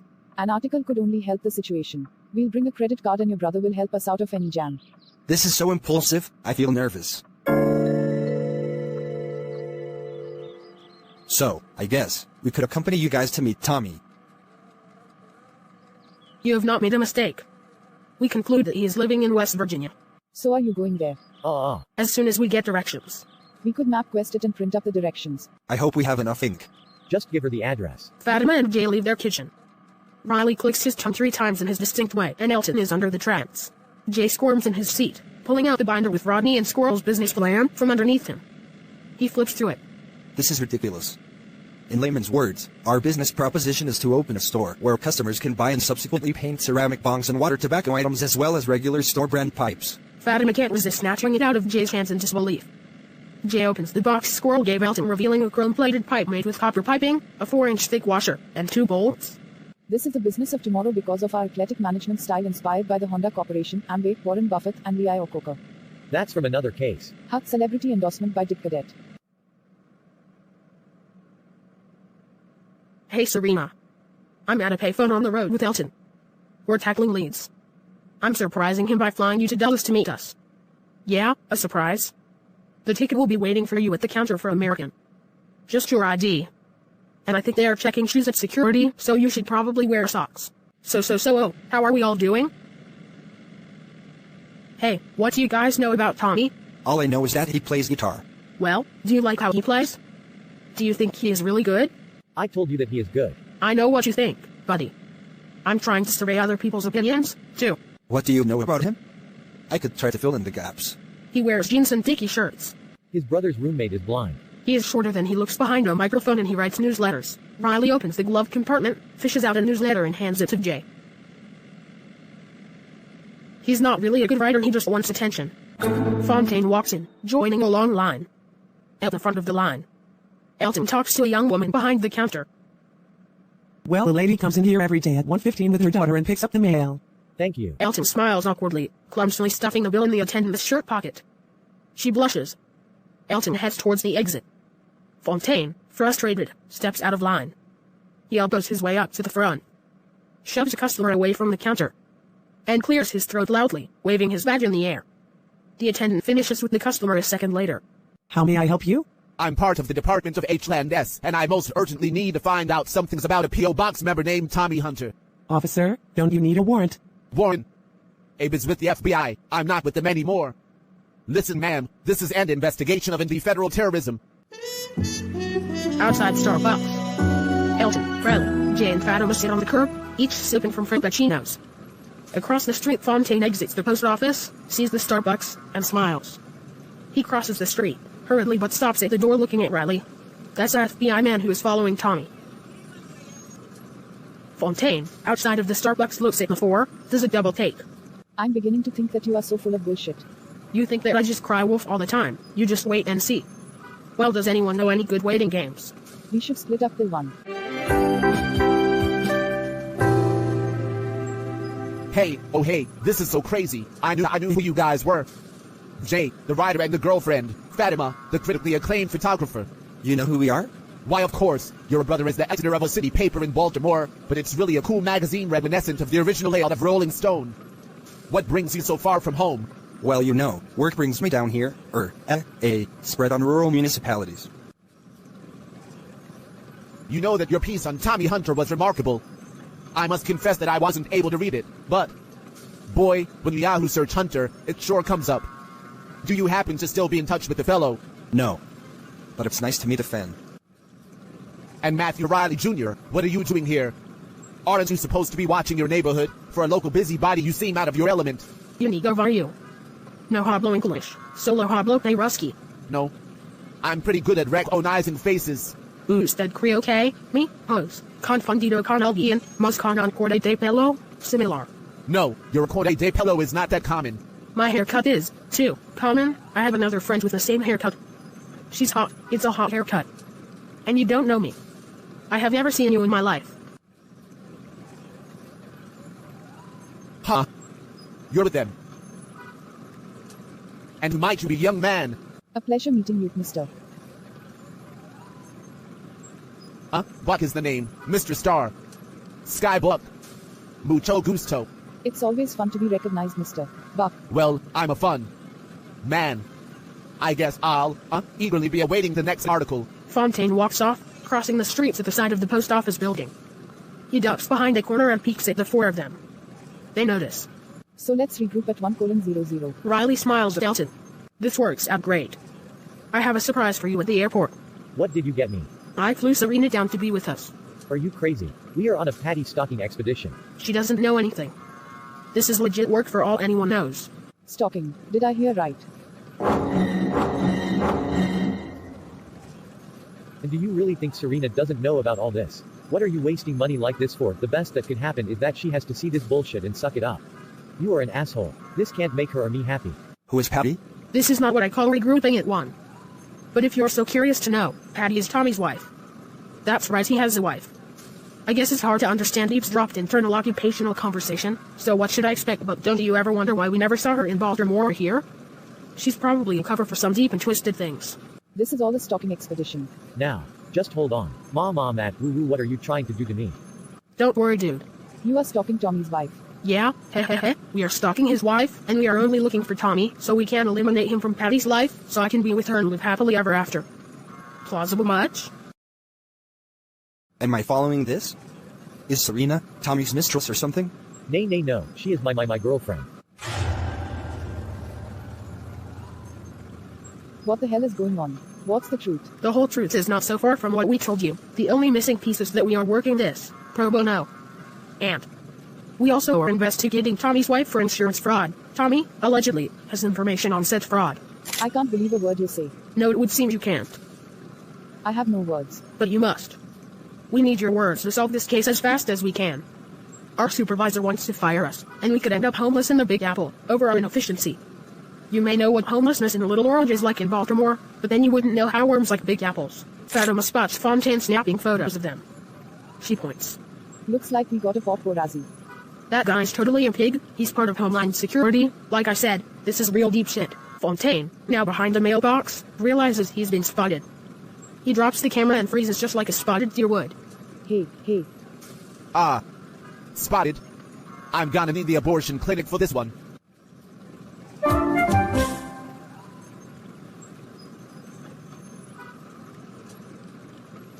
A few hours later. At the post office, Fontaine peeks around a corner from the foyer, unnoticed. Riley, Elton, and Serena walk in, causing Fontaine to jump back in panic. Can you imagine? Each passenger chooses from any open seat, and as many peanuts and Dr. Pepper that a passenger could drink. Well, we spring for first-class treatment. Hey. This is my girlfriend. Hi, Elton's girlfriend. Hello, it's a pleasure to meet you. My name is Sirena Alexstrovanov. I know it's not so professional of me to be here. I'm Fatima. My boyfriend and I are people of interest in regards to a friend of ours. Do you know why we all are here together? Specifically, no. But I could, however, imagine many plausible, however appalling, reasons for the assembly of such an ensemble. So you do know how weird Matthew is? Yes, I am aware of his poor character and ill humor. And I don't like his influence over Elton. What does Elton do? He is really a private investigator and a good person, but Matthew controls him somehow. I definitely see what you are talking about, I knew it. Hypnosis. Matthew clicks his tongue and voila. Our observations are consistent with each other. I might find a remedy for the intricate programming and I am exploring for a competent and trustworthy psychiatrist. It's not easy, so I am considering attending college myself to earn a psychology degree. Now I just have to be supportive. Lucy and Layla enter, Layla clutching a brown bag bottle of vodka. They approach the P.O. box. Everyone falls silent, staring at Layla. Lucy opens her box, then senses everyone looking. You never saw a preteen alcoholic? Fontaine walks in. He goes to the mailbox next to her, pulls out a car key and pretends to unlock a mailbox. He fumbles with the key, making a big act of it. Oh no, not today. Wife of mine, you drive me crazy. You gave me this key and I said this is definitely not a key for a post office mailbox. This is as big as a key to a Taurus, no doubt without upstate plates. He jabs the lock with the key. Oh no, let me check if this is the right number. Yep, right mailbox number. Excuse me, ma'am. Yes? Young lady, I feel like I should tell you while you are young and impressionable that my personal theory is that alcohol has been known to make your lady pheromones smell like battery acid. And this is forever. Why would you want to start that? She didn't buy that herself, did she? She's just holding it for me. Is that against the law? No. It's not, and unfortunately it's too late to save your permanent odor. Lucy opens the mailbox, grabs a few pieces of mail. She looks at everyone watching her. Where did all you come from? Lucy walks out the door, Layla lagging behind with curiosity. Come on, we didn't drive 18 hours for nothing. Fontaine stares as Riley and Elton run outside, Serena following them. Well, again, it was really good seeing you guys, but now I must go. Back to the old wifey to get the correct. Bye. Fontaine runs out. I guess we should try to meet the lady who may or may not collect Tommy's mail. I guess so. This article you're writing is going to end up sounding like a Hunter Thompson piece. I don't know how I feel about that. There is no set way you should feel about it. This is the story. Really, it's not a bad one either. You could write the paranoia tastefully. It just feels a bit dirty to us as voyeurs, but we weren't asking for this, and if we are tough enough to see this through, at least we would have seen it through. Hey, I'm gonna snap some photos in case we want to use them. We have driven days to meet you. Why? Let me introduce my partner, Director of Investigating, Elton Koselenko. My name is Deputy Director of Investigating Matthew Riley. Who's the girl? Fontaine ducks behind a corner, sticking his head out to watch. I am Lieutenant Field Commissar Sirena Alexstrovanov. No, she's just my girlfriend. I need to see your IDs. Elton reaches in his pocket and pulls out a folded letter, handing it over to Lucy. He fishes out his license, holding it up for Lucy to see. To whom it may concern, Elton Koselenko is an employee for Mr. J's and Mr. H's PI firm. Please extend to him any courtesy. You guys are a joke. And are you guys with them? No. Yes. But on separate missions. Wait now. What's your mission? I'm a photographer and Vijay is a writer. Don't you remember, we did a story about a guy named Tommy Hunter? See. We all have alibis. Mama, remember the magazine? Well, we aren't gonna talk to them. Layla notices Fontaine staring at them. That man there is looking at us. Fontaine briskly moves towards them, pulls out his badge and points his finger like a gun. Freeze Buster Browns. Homeland Security. Layla tightly clutches the bag shaped like a bottle of vodka. It's just cigarettes and a drink. Relax. But he's pointing his fingers like he's gonna shoot us. For God's sake, put your finger down. Fontaine motions as if he is putting his gun in an imaginary holster. Oh no. Don't cry. Oh please don't cry. Anything but that. My goodness, little lady, you have nothing to worry about. Oh, I am on a very important top secret mission. I hereby command that everyone write their names, socials and contact info down for me. Fontaine pulls a pen and crumbled piece of paper out of his pocket. Oh, please also, your emails. Fontaine hands the pen and paper over to Riley. He writes down his info, then passes it to Elton. Each person fills it out. Is this illegal? Hey, well now, aren't you a good patriot? Well, you'll be shocked at what's legal nowadays. Wait a second, you are the guy who called us early that morning looking for Tommy. Yes, the one and only. You couldn't wait a few hours, you totally woke me up. I didn't think about that at the time, but now that I do, I feel like I'm understanding that you're acting like your culture values sleep more than opportunities to deal with something of national security and... Man, it's really just you now I need to talk to. Are you for real? I'm sorry, Miss Jackson. Hey, I am for real. What do you want with my mother? Why did you point at us? What? This... Don't worry, you're pretty. Young. Head, I'm not here to hurt you or take you away to anywhere. Well, unless your mom commits a grievous offense. Which may I add is very doubtful, and I'm probably not going to hurt anyone either, unless they were to try to harm me or an innocent. Then I'd protect everyone with my hand-to-hand skills, and if the bad guy had a weapon, I would use my combat training to take his gun and to fend with it if there happens to be another gun still in use. Against this country. Me. Or any pedestrian, so no one would get hurt in the real-life hypothetical case which I am describing to you. Fontaine snatches the paper with the emails out of Fatoma's hands. I suggest that you all hit the road, Jax. I think Fontaine acts goofy to keep an element of surprise. I think he's mentally ill. Fontaine noisily swishes the coffee in his mouth, clutching a manila folder in his other hand. Tommy's junk mail sits on the table. This has just got to be the best coffee I've ever tasted in a long time. Folgers. What? It's Folgers crystals. Ah, the best part of waking up. This is the first Folgers that I've had that could be called the best part of waking up. I think I know why. It's because everyone coffee maker has a smell. The accumulated invisible residue, and your residue. It's just tasty. I think in Latin and erotic language they call that patina if I recall. It's just Folgers. Which you have prepared immaculately. You should be a barista. They have health insurance. I work at Big John's. How old-fashioned. Come on. You ever even think about upward mobility? Big John's. They are never big. I knew a Big John. Probably not the same one. I'm not gonna tell you about him, but he was short and had a lazy eye. I didn't know him well, but I wouldn't work for him. Does your Big John cook with lard? Sometimes. It's not healthy. I heard you could replace applesauce for any cooking need. I imagine that could include lubricating a skillet. Are you suggesting that we use applesauce to lubricate? Well, you don't sound like an expert. I'm not an expert.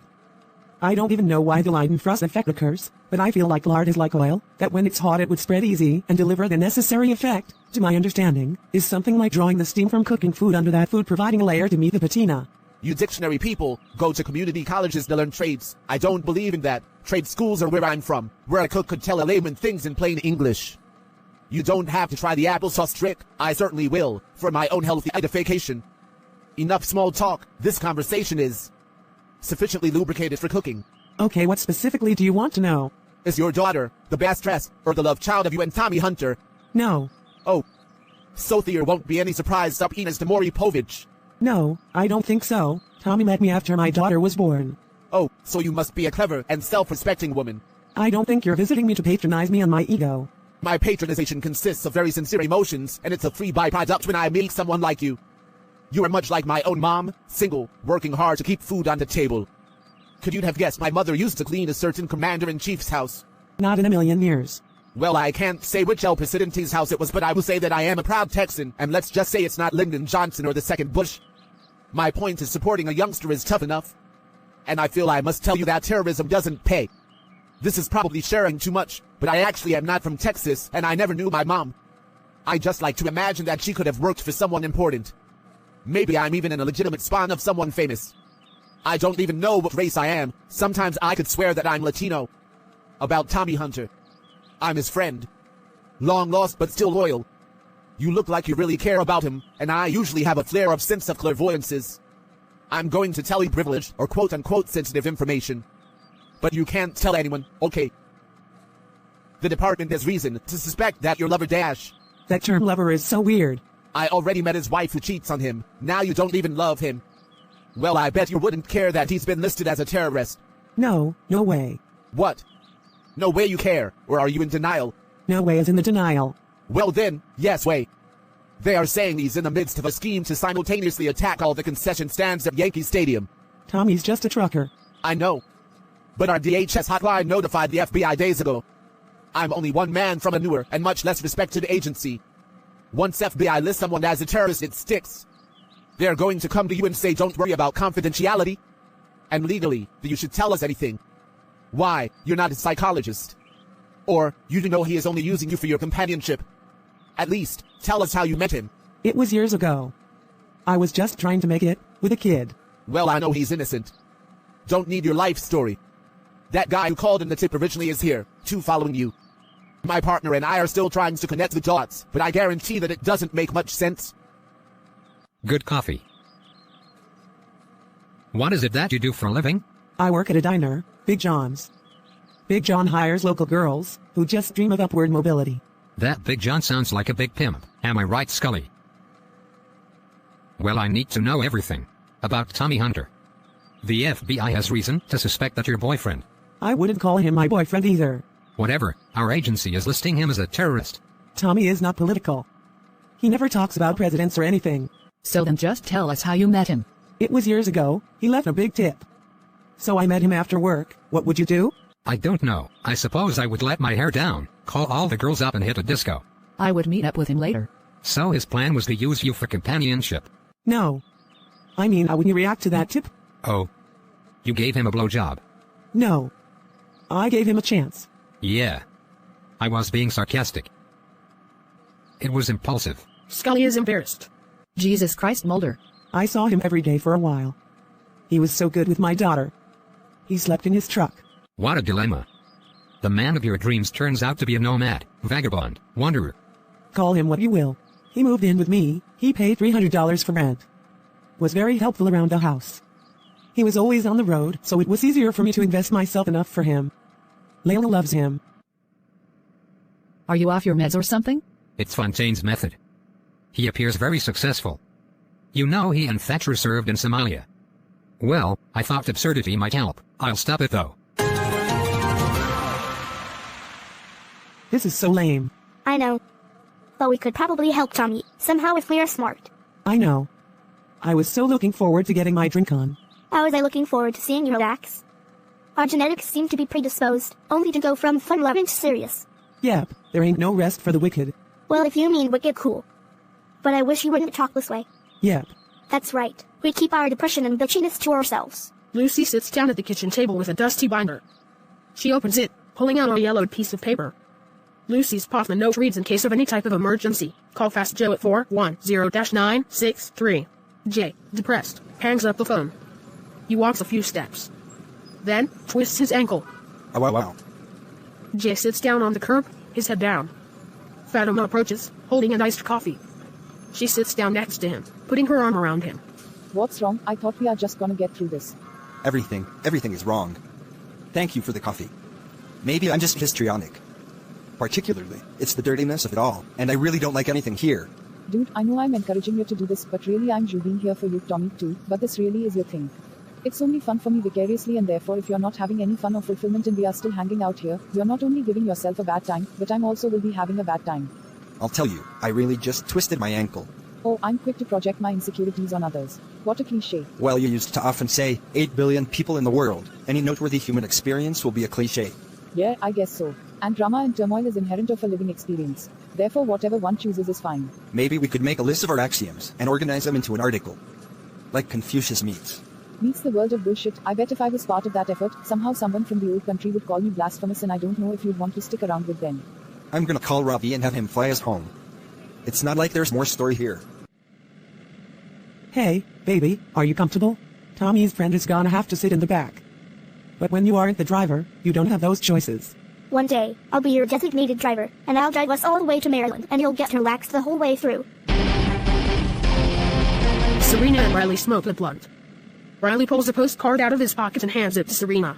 I'm sorry to be bearing tattletales of bad news, but Elton is in love with our neighbor. Sick? Huh? Read this postcard. Dear Serena, hi. I am doing good. Me and Elton are on an adventure stalking Patty Hearst, who lives on our block. It's fun, I guess, but it's not like it used to be. Well, I'll let you go now. Missing you, Matthew. I am aware of the basic facts which you are trying to tell me about. Okay, what are you gonna do about it? None of your business. But probably we are going to go to a psychiatrist. Serena, you are so stupid. I will admit that I always hated his obsession for the sake of our friendship. But how could you forgive this? And Elton gets so mad when you even get high. And he's ineffectual at keeping you clean. You are a bad person and Elton knows it deep down. I never should have started smoking with you again. I should have known what you were up to ever since you showed up where I work stripping. I didn't know you worked there. You are a liar. If that were true, you would have shown some reluctance when you asked me for a dance. Good thing my weed is irresistible. Elton's worse than me though, because he has you. You could get any guy. You're a Russian beauty, Pearl. When my mother abandoned me at my grandfather's and I didn't speak a word of English, Elton was the only friendly person on our block. You and your sisters were always mean. Eh? Harassing and taunting is the greatest form of flattery. No, it's not. I watched you and Elton grow up just like you watch Patty. I know Elton is a good man. You are sadistic and you flew me down to bust my man. But I knew it. About you. And I flew down because I love Elton and to take him back home and away from you. You do that freaking thing with him and it makes him listen to you. I am gonna go to the police. Liar. You're afraid of the police in any ways. It's not against the law to talk to people or even make noises. I am not afraid of the police. I will tell them how you shoot microwaves at people. You can't shoot microwaves, and if you did it would melt everything. They will laugh at you when they hear your accent and they will assume that you don't know how to speak accurately and therefore you would only be making a wild goose chase. I am willing to take that risk.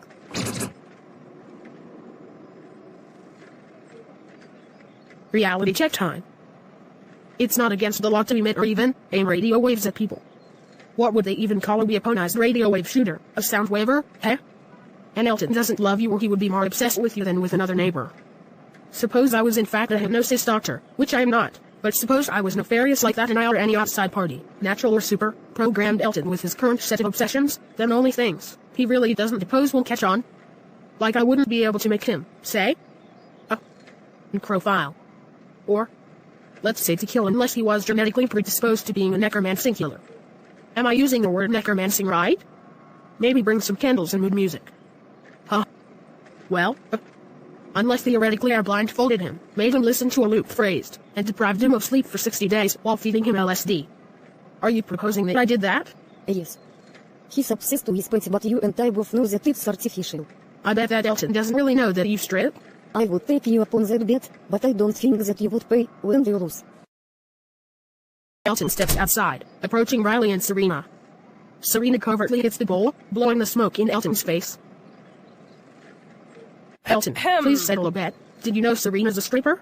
Yes, he knows, you asshole. Just get away. I am trying to speak to my boyfriend. Riley takes his bowl from Serena's hands. Well, me too. Ooh. Taisuka. Riley, puffing on his glass pipe, walks away. You just don't care about anyone, do you? The cops would bust us all for your stupidity. You know the thing that I don't get is your boyfriend is such a nothing, but look at me. And Hindus and Muslims don't mix oil and water. Jews and anyone else, that's why you're co-religionist, not Pakistan. Stop stringing that boy along. Is he a Hindu or a Sikh? Don't Shiites hate everyone? Well, either way you Muslims won't like him. All I'm saying is make a babe like you could be. Enough. Fine. Beat on poor Matty boy. Send your cripples and unsatisfied girlfriends. Oh, my. Ahra, my bowl. You bitch, it's class. We are hundreds of miles away from anything convenient. It's my only source of rest during these unpredictable days. Now there are microscopic glass particles everywhere. It's probably worse to inhale than asbestos. I got us plane tickets home, and the flight leaves in just under 3 hours, so we should figure out how to get to the airport. Hurry up, what about my car? Your car is yours. $2,000. Not more than $2,500 with registration. I'll give you that and you could finance a new one. What was all that commotion? Did you say something to VJ's girlfriend? Only the truth. Only the truth is what I'm serving, and it's all coming until I'm out of inventory. Why are you looking at me like this? Riley clicks his tongue to the familiar pattern. Why? Because the universe keeps shouting that you are a piece of shit stuck on the bottom of my shoe. And as we have recently and on multiple occasions philosophically established, all is fair during love and war. Now I have the utmost respect for both of you and your self-interests. Elton, you are my best friend. But I'm secretly in love with your girlfriend and you're powerless against me. Serena, you must understand something, my love. Not only have I first-hand information about your boyfriend, I have evidence. Did we not just talk about this? Yes, but I'm not finished. Jacobs. Elton. He has been sabotaging Patty's boyfriends. Riley pulls out a photo and hands it to Serena. Close on photo. A blurry shot of a man and woman having sex. It's true. Oh, I remember this one. Remember this? It's that baseball player Derek cheating on her. This is from a series of photos that we dropped off for Patty a few years back. These pictures are our best work. This is our magnum opus. He hands her another. She looks at it. The picture features a bag of cocaine stuffed into a glove compartment. We recognize the suspense from earlier.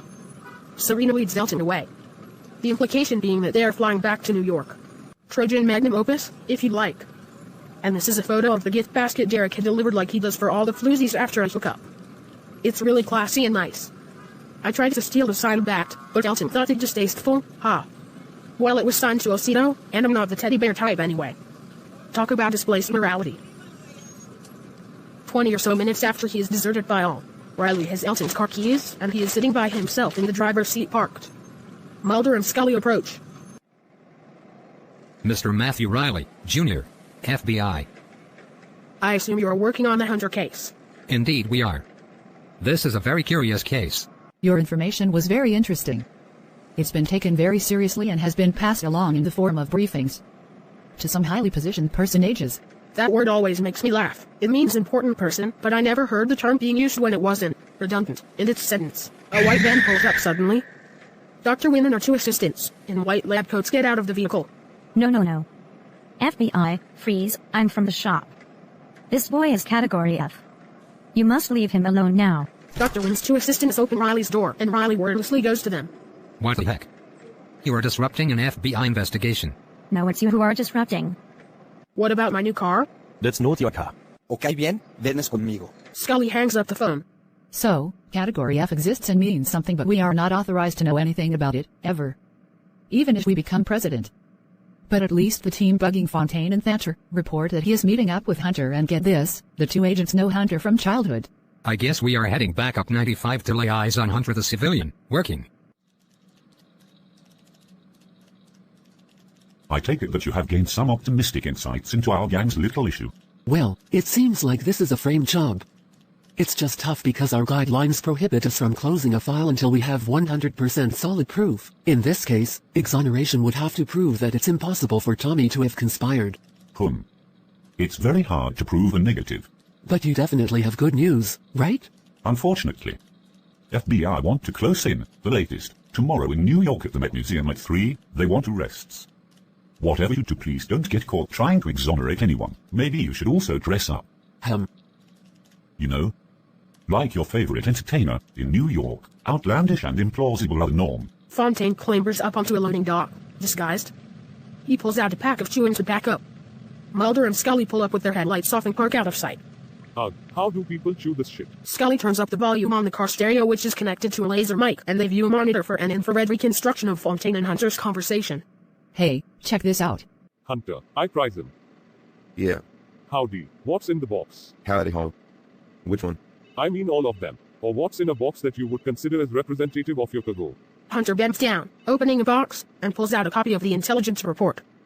Close on intelligence report, on the cover headlines blare, "Can we make our militias stronger? Bigger guns kill better." Tommy hands Fontaine a copy of the magazine. Just these. Fontaine looks at the cover, his face twisted with concern. Oh boy, my Yankee friend, the surest provokage. Just run-of-the-mill right-wing sewage spewage. Just as valid as left-wing bullshit or the moderates' propaganda. Yes, I guess. Your country's First Amendment does permit much rubbish. Vote you don't actually believe this. No, I just deliver them. What country are you from? I'm proud to say that I'm from Myral Mir Land 80. Mirshan Land 80. I can't do this, I'm forgetting how to breathe. Tom. To me, it's me from Tane. From Cambridge. I'm in disguise. Wow. Wow is right. What have you been doing with yourself? Well, I was in the army, and then I was an FBI agent till last year, and now I'm working security. Homeland. Wow. Philip Truman came to me and Thatcher because of Matthew Riley. Jr. reported to our tip line that you are a terrorist with the Paulo Crinkle. I don't know those people. We know that and we are trying to sort this all out. You left me a note in New York. Why didn't you just come up to me or call? Yeah, because if our agency is looking for you, then all the agencies who tap our phones are also looking for you. Long story short, hence my disguise. You don't remember me wearing much red plaid in the past, do you? I got people in my truck, and I've got to complete my route. Wait a second, man. You are wanted for terrorism. I know, you just said that. Do you want to arrest me? Of course not. I don't even take people in for questioning anymore, especially a blood brother of many decades. I don't even have handcuffs. I mean, we have them in our office, but they're going to do a training, and I was never sure where I could catch the ferry to Guantanamo Bay. I'm still kind of new, and being a go-getter is rather frowned upon. That makes sense. Go-getting being frowned upon, especially nowadays. Okay. Well, I live on 307 Pine. Come over this weekend. Bring Thatcher. I probably should go. If I'm gonna keep this job and all. Yeah. What happened to your skin? Nothing. Seriously, it's orange. Oh, yeah, it's part of the disguise. Orange. Well, I can't do blackface. Yellow, white, red, brown, or anything without possibly being offensive to my unknown descendants. Remember, I'm not like you, lucky enough to be an orphan. No one has ever known who my parents were. Well, some parents are worse around than not. Remember Huckleberry Finn's father? Dude, don't you remember? Remember what? I don't know how to read and I only speak by ear. Wow. You knew this. I told you this in 1985. Remember when my mature, latter-day effort at becoming literate was sabotaged by the folks at Hooked on Phonics? How do you keep your job? I will let you in on a lesser-known secret about federal jobs. Once you're in, you can tell them that you are disabled and they can't fire you. In fact, I think Jewish people call it a mitzvah. Anyway, that's how I got Thatcher. She's qualified. She had been doing my homework since middle school, and she's accountable to superiors if necessary, and they really needed to pair me with a well-abled person to get anywhere. So technically, any accolade she gets is really mine too. Come to think of it, I've always heard that if you really want a federal job, you should write that you are disabled. See, they need people willing to say they are disabled to unlock dark monies and various congressional subsidies. No, sheesh. Oh, cool. I thought you were about to say something you read, and I was getting nervous about my shoulders chipping off, you know? Well, see ya, buddy. Let's just bring this in. Yes. I will see you soon, my buddy. He's letting our report go. I'm so curious. I have to apprehend them. We can't do that yet. It will blow our cover. Don't you ever just want to throw the prime directive out the window? No. Then, what would the purpose be for all our investigations? We are gonna have to get Hunter and Crinkle in the same place if the DA's assistant hopes to pass this through. There it is again. I'm sure there is someone knocking on the door. I'm willing to check for myself. I got it. I apologize for just barging in, Miss Hurst Hunter. I was unaware that you would be the type to have a male guest when your husband is away. Well, I was aware right now, but when I first found out the other day, I was frozen like a deer in delight. But I wasn't delighted. I was disappointed. In you. That's neither here nor there, or anywhere or any, mere, or wrath or anymore. My name is Special Agent Louis Fontaine, and I have an issue with national security. I'm Benjamin Stoller. Like a mulatto Benjamin Franklin. Yes. No relation. Nothing to apologize for. You know what? You actually remind me of a guy. A green guy. A guy with a green card I know who married someone, but the lady was already married and the card was up the creek without a mailbox. Well, okay. I actually must be on my way. If you want to come tomorrow, that is fine with me. The Met at 3. He's a good guy. I have no doubt.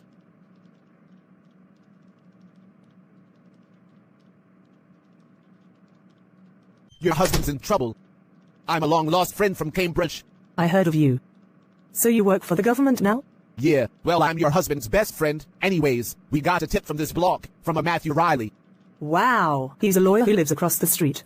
You're thinking of senior, but I'm talking about junior. Well, it's a real mess. There are so many redundancies in the current bureaucracy because the stakes are so high in this war on terror. And it's easier to prove guilt than innocence in this case. The worst part is they're locking everybody up in the Bay of Pigs. I know. It's like Catch-22. What's that? A book and a movie reference as well as a common saying. Whoa, whoa, whoa. I'm very sorry I didn't mention this earlier, but I can't read and I'd appreciate if you kept your book references to yourself. Oh, okay. It's not your fault. So Matthew Riley, Jr., huh? Wow. Can you arrest that little shit? That's a hard one for me. I could complain about him. I used to be in the FBI, and then I would have been able to do something. What should I do? Well, don't run from the FBI when they come. Tell them the truth. Cluck if I know. What about Riley? I think you may want to consider attaining a restraining order. Hunter is playing guitar. Amy Bo is drumming on a bongo. JT is rapping. Now this is a story all about how my life got flipped turned upside down, and I'd like to take a minute just sit right there. I'll tell you how we broke down on a road called Bel Air. Off of West Philadelphia, born and raised, on the playground was where I spent most of my days, chillin' out, maxin', relaxin', all cool and all, shooting some b-ball outside of the school, when a couple of guys who were up to no good, started making trouble in my neighborhood. I got in one little fight and my mom got dead, and the man said, "You're moving with your deadbeat dad in Cambridge, Maryland." Dude, your father isn't a deadbeat. He never even knew about you. Your dad probably would have done anything to stand near your mom. She was truly the prettiest lady we ever met. With a heart of gold. Your father comes from poor, uneducated, and abused people. Your mother saw him developing, but never told him about you before she left. She liked to keep everything in life compartmentalized to protect everyone from each other. Just the two of us. No, it's called Full House. I know this one. It's a fact of life. It was just the two of us. Exactly. Recently I cited you're not gonna believe this, a guy who looked vaguely like Dick Cadet. Your old co-star. No one could have thumped this, 1.5 celebrities, from the same show in 1 week. May I help you guys with anything? I don't want to alarm you. Our agency has reason to believe that your husband is involved in some sort of terrorist/revolutionary cult. They use drugs and probably outdated and dangerous brainwashing techniques, suggesting sick unorthodox sexual acts by referring to actions ambivalently but using innuendo and stick drawings to keep their whole crew in line. You may be a recruit and not even known it. Are you talking about Tommy? How well do you know your spouse? Well, being totally honest with you and all, especially when I say that I really barely know him. That's something I love about him. He's not mysterious or anything, he just has his own stuff. How in the hell do you expect me to believe that you have no information for me? I don't know, Jude, but I'm serious. You invited us into your home, and you were so polite. I thought you were gonna offer me coffee or something, but instead, you tell me this. I'm just so disappointed in the situation. That's all right. You can be disappointed. I am. You wanted coffee? Oh, yes, please. A spoonful of sugar. Surprise me with the creamer. Stop running up your phone bill talking to that harlot. She's giving your ear STDs. Okay, Mom. I am going to my friend Brandy's house for the Friday night meal. Her father is Jewish and she said that he could discuss some of my issues generically around the table because he is a psychiatrist. Then we are going to an A meeting. She said not to bring anything to the meal because they only eat kosher. Sounds good. I took an Ambien from my mom an hour ago. Oh, that stuff probably is so bad for you. I have some Xanax next time. Well, sweet dreams. What a great girl. She're always so nicely and she make me feel so nice. Settled, serene, syrupy. Senora, shake, senora, shake your coconut in the lime. Just a minute. Hey, buddy. Who is this pale ape standing here? It's me, buddy. I have tickets to the Dick Cadet show. Power Ranger Mech Godzilla. You're on Ambien. Here's some coke to wake you up, and I have some Adderall at home. We are on a mission. We seek Dick Cadet and we will obtain our revenge. All those years he pretended to be a positive role model, and all the trauma which he caused our longest love interest. I don't know what to say. Really, you don't have to say anything. You didn't even do anything wrong to anyone. Elton is not a bad man. I understand what you told me, but I don't see how me hearing that Elton is a good person or not is relevant. I'm not even all that worried about him. If you really are gonna be on top of his shit anyway, I guess. It is a lot to ask for. Matthew practiced hypnosis till he fully understood the phenomenon. You know how Nectarine uses hypnosis to the degree that she mesmerizes the audience into suspending disbelief. Places like this 12-step meeting are also hypnotic. I know these meetings are so cultish, so... Are you really trying to stop smoking weed? Нет. I guess not, but I don't have a dealer anymore. I really just wanted to talk to you and this was the best setting I thought of. And Brandy wanted me to come with her to see if I liked it, but we could just get going. You got any bud? I always have bud. Let me tell Brandy that we will meet her at her parents' home. Once when I was a little shit and this priest I knew was dying on his deathbed, I ripped a Bible apart in front of him. Why? Because I was 9 and he stopped talking. A stroke could do that, I guess. He used to be so nice to have around. You ever notice how kids at birthdays are always degrading clowns until they get bopped enough to remember that a clown won't play that? Well, they say this is the toughest town to break into and that kids are vicious. So this is not all that surprising to hear. Hey, buddy. It's a dick that look alike, smoking a nail. I can't believe that I'm crossing paths with one. Punk. It's a compliment. You were in the front row of my show. What a stupid ass hat. Are you bald? Are you in chemo? How dare you assault the world with your hat? You slapped me like a bitch would slap someone. That's not true. I slapped you like Marlon Brando's consigne we would have done in The Godfather. You stupid prick. That's how you push a bitch. That is how you shake a bitch. You shake a bitch like you are shaking a baby. That's not causing me any brain damage, but this is how you hit a bitch with a retractable baton.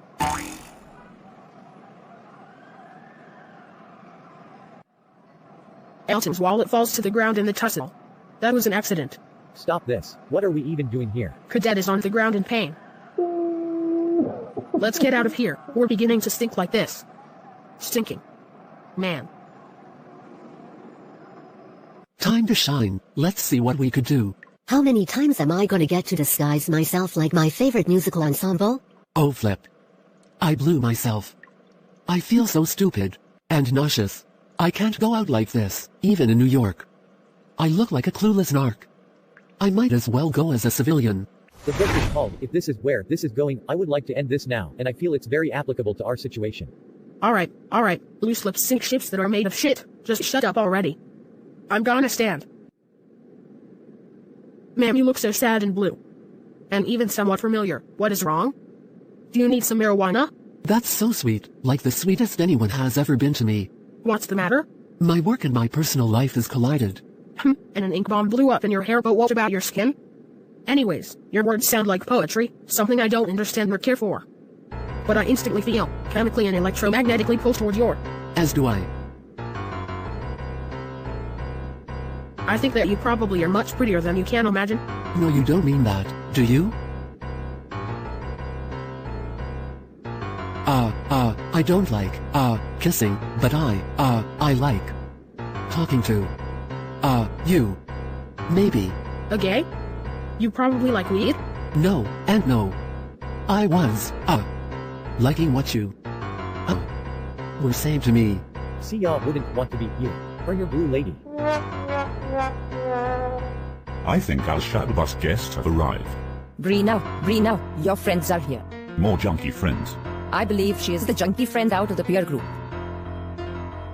Yes, my darling Laya, I guess we always knew it, ever since she accidentally saw that movie where the chubby Jewish girl trades hand jobs for cupcakes. I told you not to let Brina watch Once Upon a Time in America at the drive-thru because she was a toddler. You said that movies and culture is different here than in Iran. Less gratuitous violent sex. I tried to cover her eyes.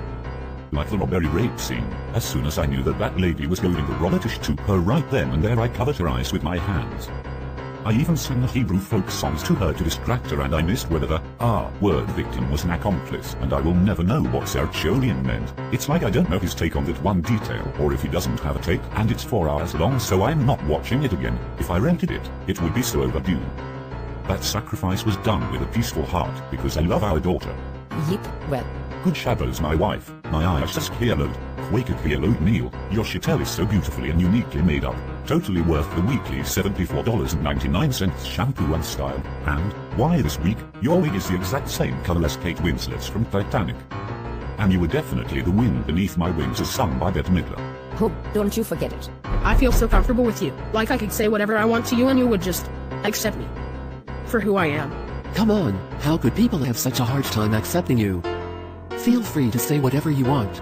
I want to fuck you like an animal. I want to feel you from the inside. I want to fuck you like an animal. My whole existence is flawed. You get me closer to God. I love that song. No really, you let me violate you. You let me desecrate you. You let me penetrate you. You let me complicate you. Help me. I broke apart my insides. Help me. I've got no soul to sell. Help me. The only thing that works for me. Help me get away from myself. I'm sure I missed my stop. I could assist you getting your bearings. That's all right. I have a gun and a cell phone because I'm a federal agent and satellites are available to find directions for me if I want. But it was nice meeting you. Then it was creepy. But now, it's nice saying bye to you. Don't you even look at me. Certainly. Wait, I'm trying to get to Brooklyn to meet my partner, and this weirdo kept hitting on me and touching me and trying to kiss me. I'm sorry for snapping. It was like he clairvoyantly knew that I'm so horny. I don't want to shake my partner because I'm so dissatisfied. You seem very nice and I feel the urge to share my opinion on personal things with you to the point that it's invasive. Well, I try to be receptive to the universe. And I already spilled my guts. You need to just go fuck your partner's brains out. You'll be happy, she'll be happy, hell, I'll go back to my girl and tell her about you, and your blue self. We will masturbate to it. Good old-fashioned foreplay. No. My partner and I, it's not like that we were married once, we basically are, still. That is super cool, sex is just sex. You know, you could bring her to my girlfriend's and we could just watch. This is the weirdest city I've ever been to and I really don't know what's real or what. Frankly, I don't want to talk or anything with anyone anymore. Well, please go fuck your partner's brains out as soon as possible and send me some karma transcendentally. Quick, do you have a business center in this hotel? Of course. Hurry, we have no time to spare. I was down there 10 minutes ago, and someone beat me to it. I'll go and check on him in 20 minutes. Okay. Is a train running late? Huh? No, that body language can also be used when checking one's watch dramatically.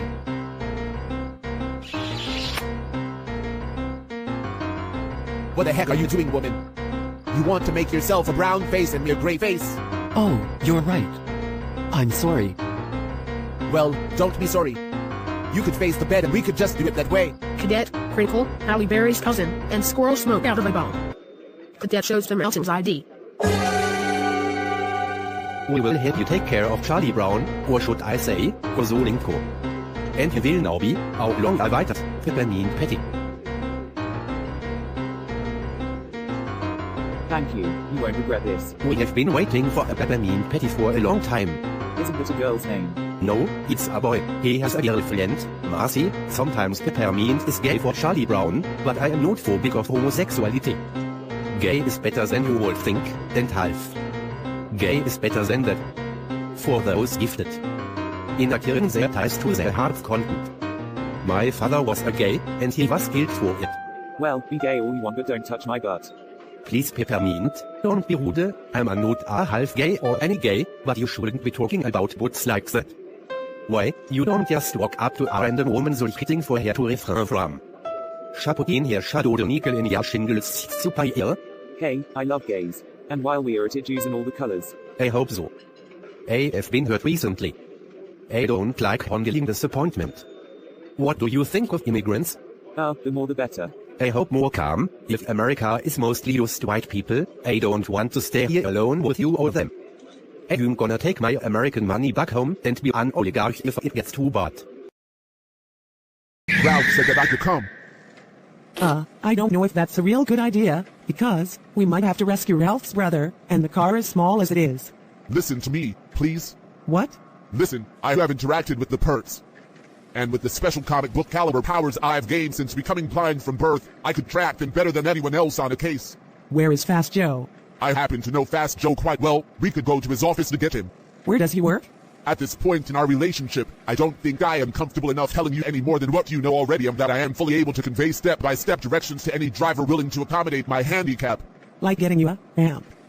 I don't think we could trick this car out that way. Accommodating isn't always with ramp.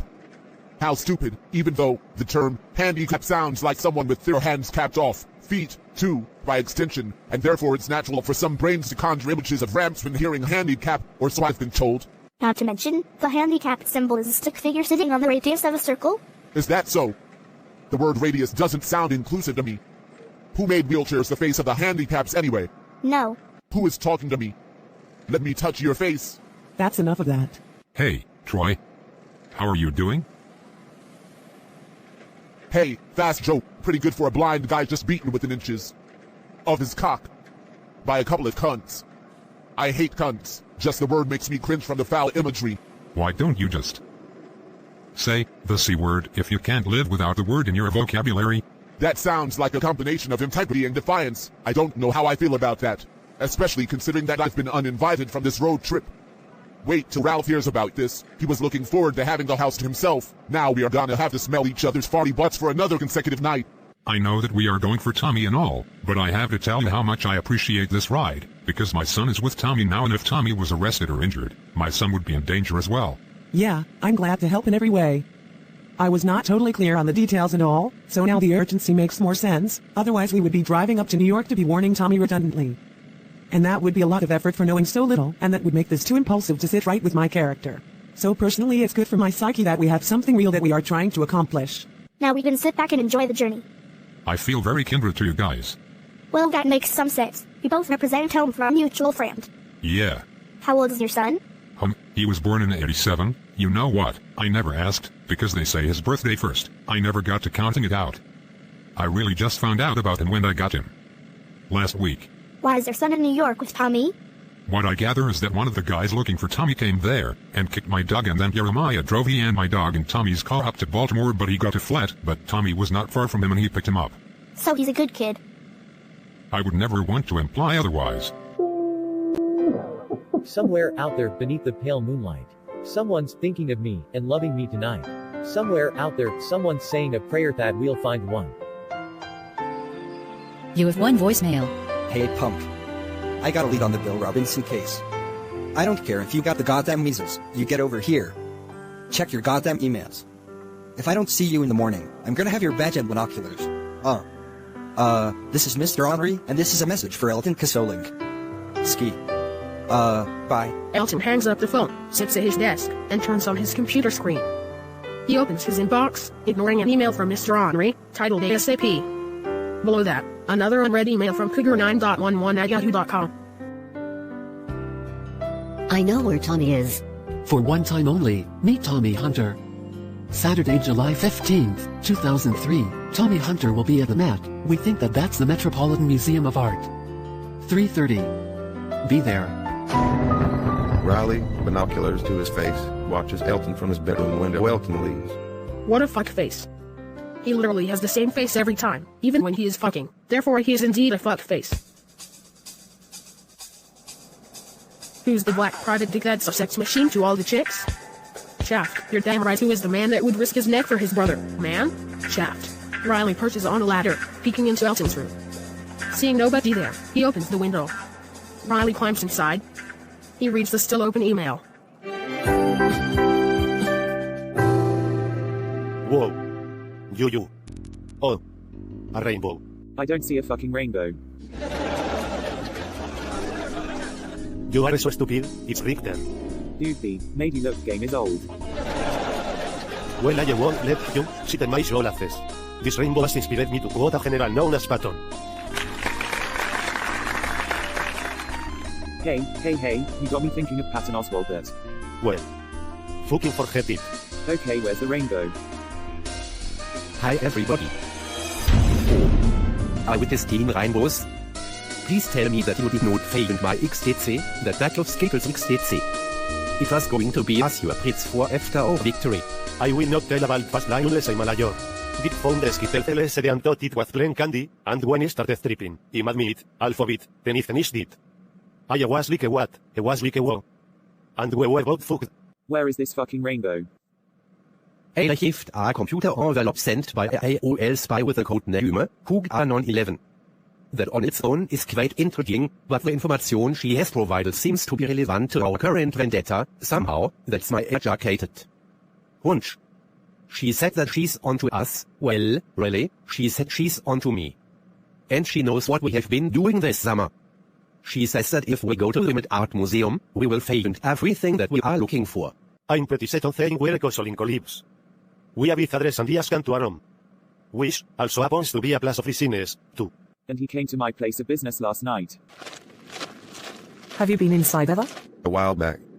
It was cool. I forget if I had to pay to go in. I could pay, but we don't have to go in. Cool. I brought some mushrooms. Cool. I brought a hoagie, pepper steak and some hot sauce. We could put them in it and it will be easier to eat. Always with a way to make it happen. I feel like we are going to a lot of effort contriving this piece. Yeah, it's effort. But why do you sound conflicted? This is not the first time we have put forth effort for our contrivances. It's just also contrived, that's all. People contrive things. Remember when we were younger and we would go to Heckinkers and look at the materials? And imagine the things we could build? Yeah. I know what those homemade cigarettes were. I didn't know it was a secret. Why don't you grab me one from the glove box? We are entering the city. I think we could find a good place to park and catch a train. Hello. Anyone home? It's a vacuum cleaner salesman, his assistant and his associate. We have a deal on something. Ha ha ha. No one is home? I could climb the side of the house just like Spider-Man. You feel strongly about that? Yes. I do. But your hands are prosthetics. Yeah. With Kung Fu grip, connected by suction and belt. We don't have those technologies yet. You have the best ones on the market, and they look real. But it will take 20 more years for that Kung Fu grip. I just know. I can do it. Any delusion that you could skull a ball could be a symptom of the mythical phantom limb disorder as popularized in 19th century war fiction, unfortunately. Dick must be the one to scale the wall. Yes, it's my turn, it's my turn. Cadet takes the ladder that Riley left near Elton's window. What is that fuckface up to? Elton? Is that you? Cadet notices the email. Elton hasn't answered the phone all night ever since he took the Ambien. Elton, why won't you at least yell back that you hear me? I'm screaming all morning for you. It's not your son but his hair-lot girlfriend. Oh Elton, this place is such a mess. Serena reads the email. She notices a book titled If This Is Where This Is Going, I Would Like to Exit This Dynamic Now. Serena grabs it and walks out of the room. Brandy's father mentioned Wellbutrin. It's good for quitting smoking and for the ADD and the depression and maybe for marijuana dependence, too. I know in America we trust our doctors, but psychotropic medications are something that I never want to get involved with. I guess it could be too good to be true. If we pill could accomplish such a feat, it couldn't be available so easily to everyone, would it? I really don't know. I don't know what is prejudice which I brought over from the USSR or valid skepticism towards powerful pharmaceutical interests. If it will make you feel better, we could try to find your boyfriend who may be lost in an ambient trip. I don't know what I am doing here. Every time I seem to remember something, something seems to trigger me into a trance. A high-tech NYPD bus is parked in front of the building. Inside is the hospitality suite for all the federal agencies working on the case. Instead of a business center, they have a command bridge. So it's important that we only take in Crinkle and Hunter together. Do you know what they look like? Of course, I taped a picture to each one of my wrists like a quarterback. I didn't know we were gonna have all this stuff. At our disposal, I'm only here for free coffee. Hey, you a federal agent? You know where the hospitality suite is by any chance? I need to pee and charge my cellular telephone. Hello, Hotel Lima Sierra 4302765 Tango Hotel Alpha Tango Charlie Echo Romeo. Come on, just say something. Are you a Fed? Come on.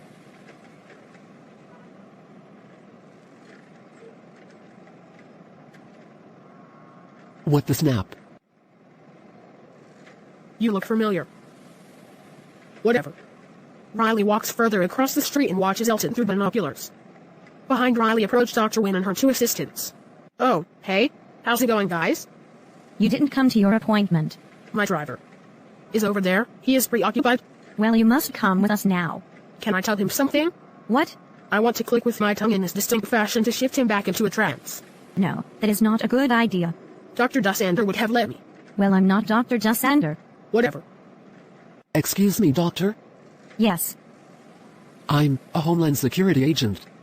I can't help but notice that the young man you are talking to is also a person of interest in our case, and he is in a disguise. I'm also in a disguise.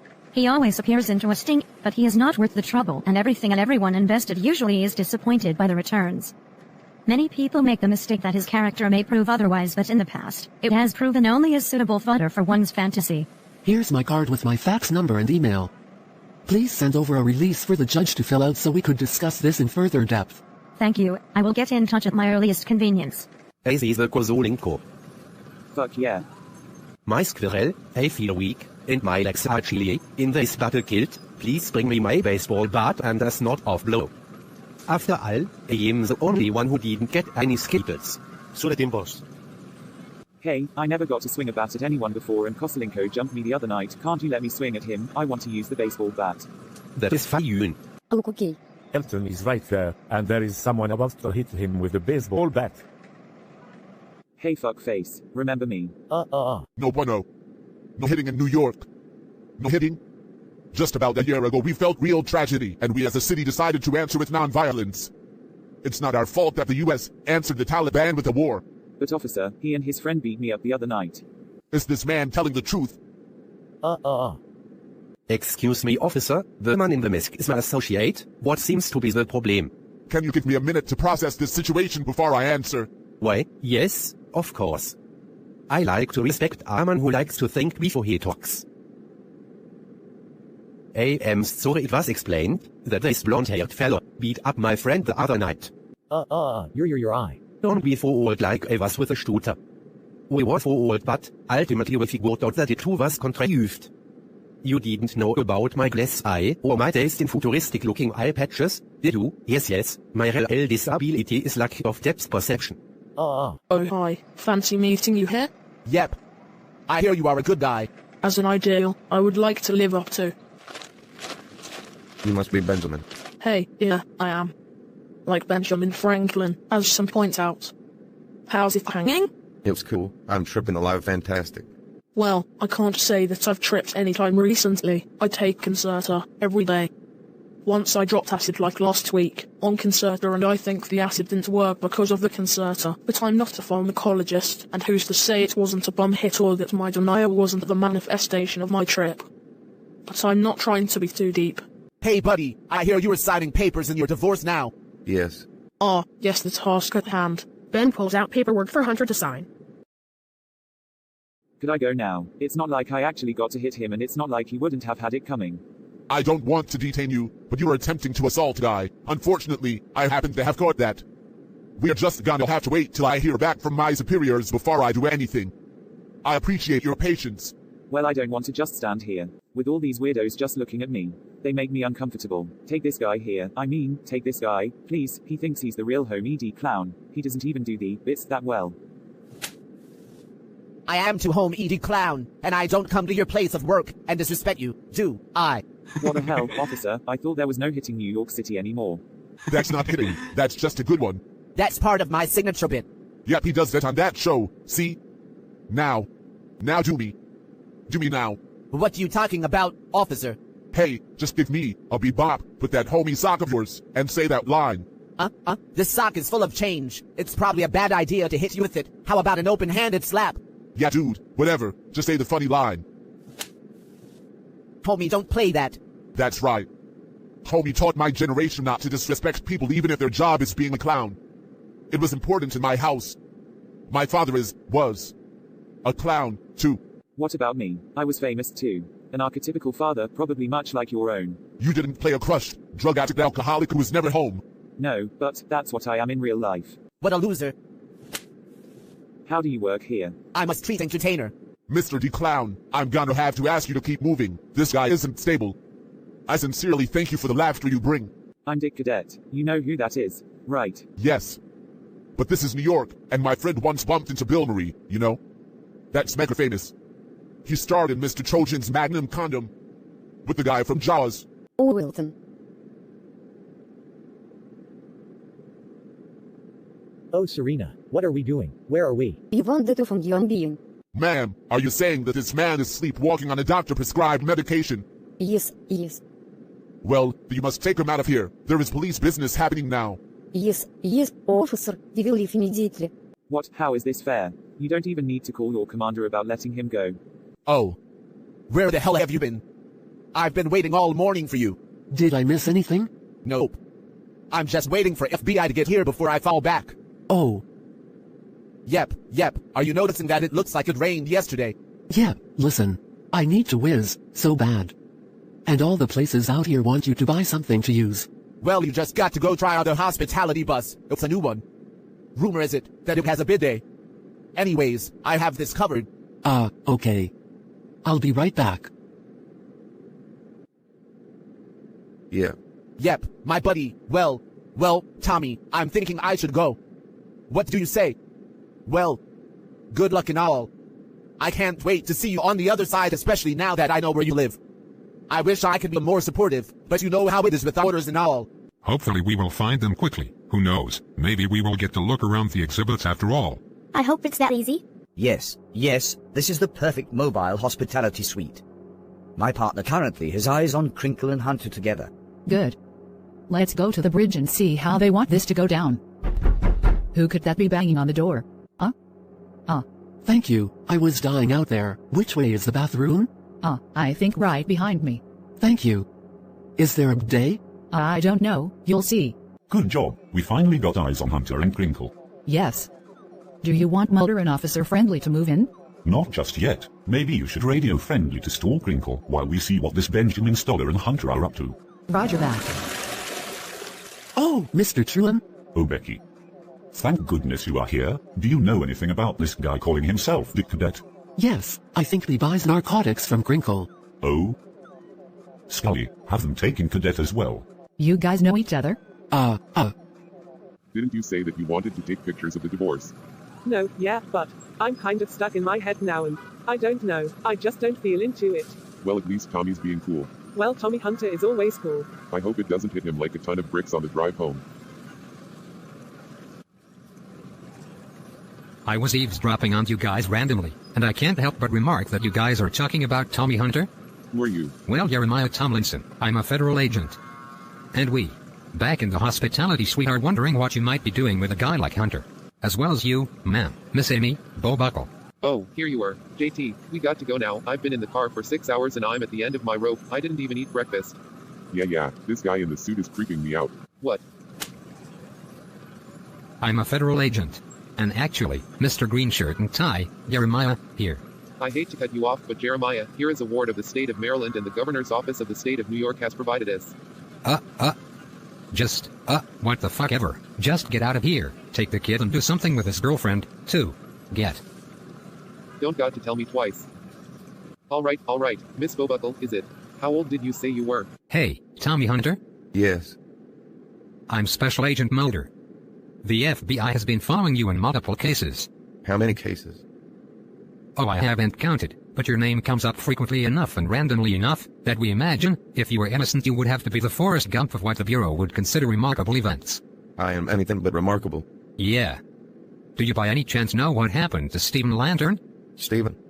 The guy who used to be in my band? Yeah. I think someone called me a while back and said that he went to Oregon and he became a snitch or something, and police suspect that he ended up dead, but they didn't find the body. Do you know anything else? Not about Stephen. Look, I'm gonna be taking you into custody. There's a warrant out for your arrest, something to do with conspiracy to commit a terrorist action. Terrorist action? Conspiracy? I don't have the foggiest notion of what you may be talking about.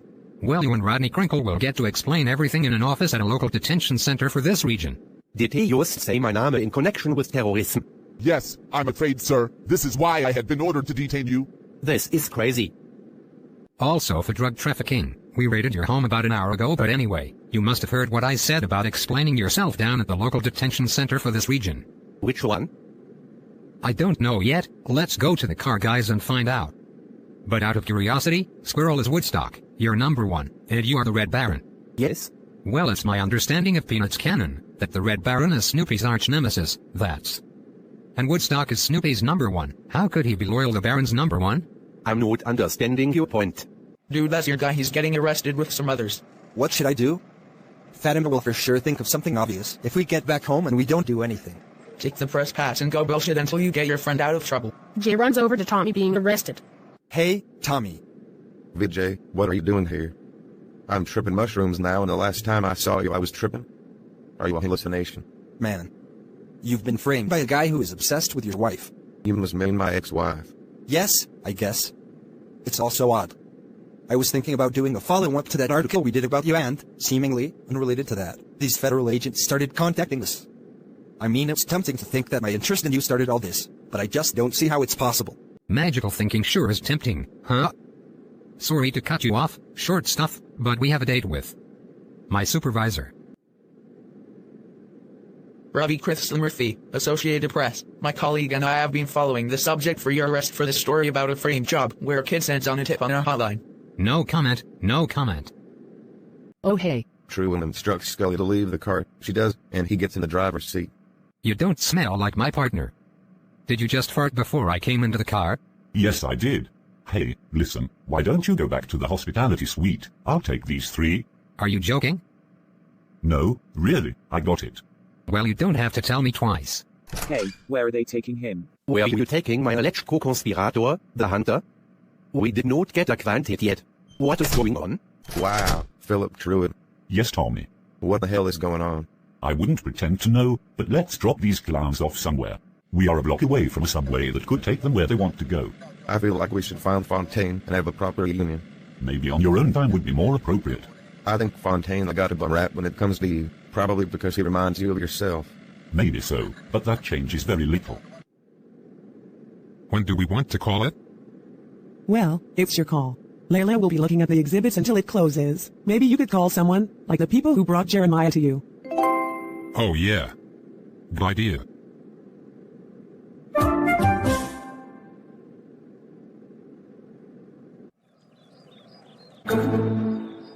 I did it. I told the truth.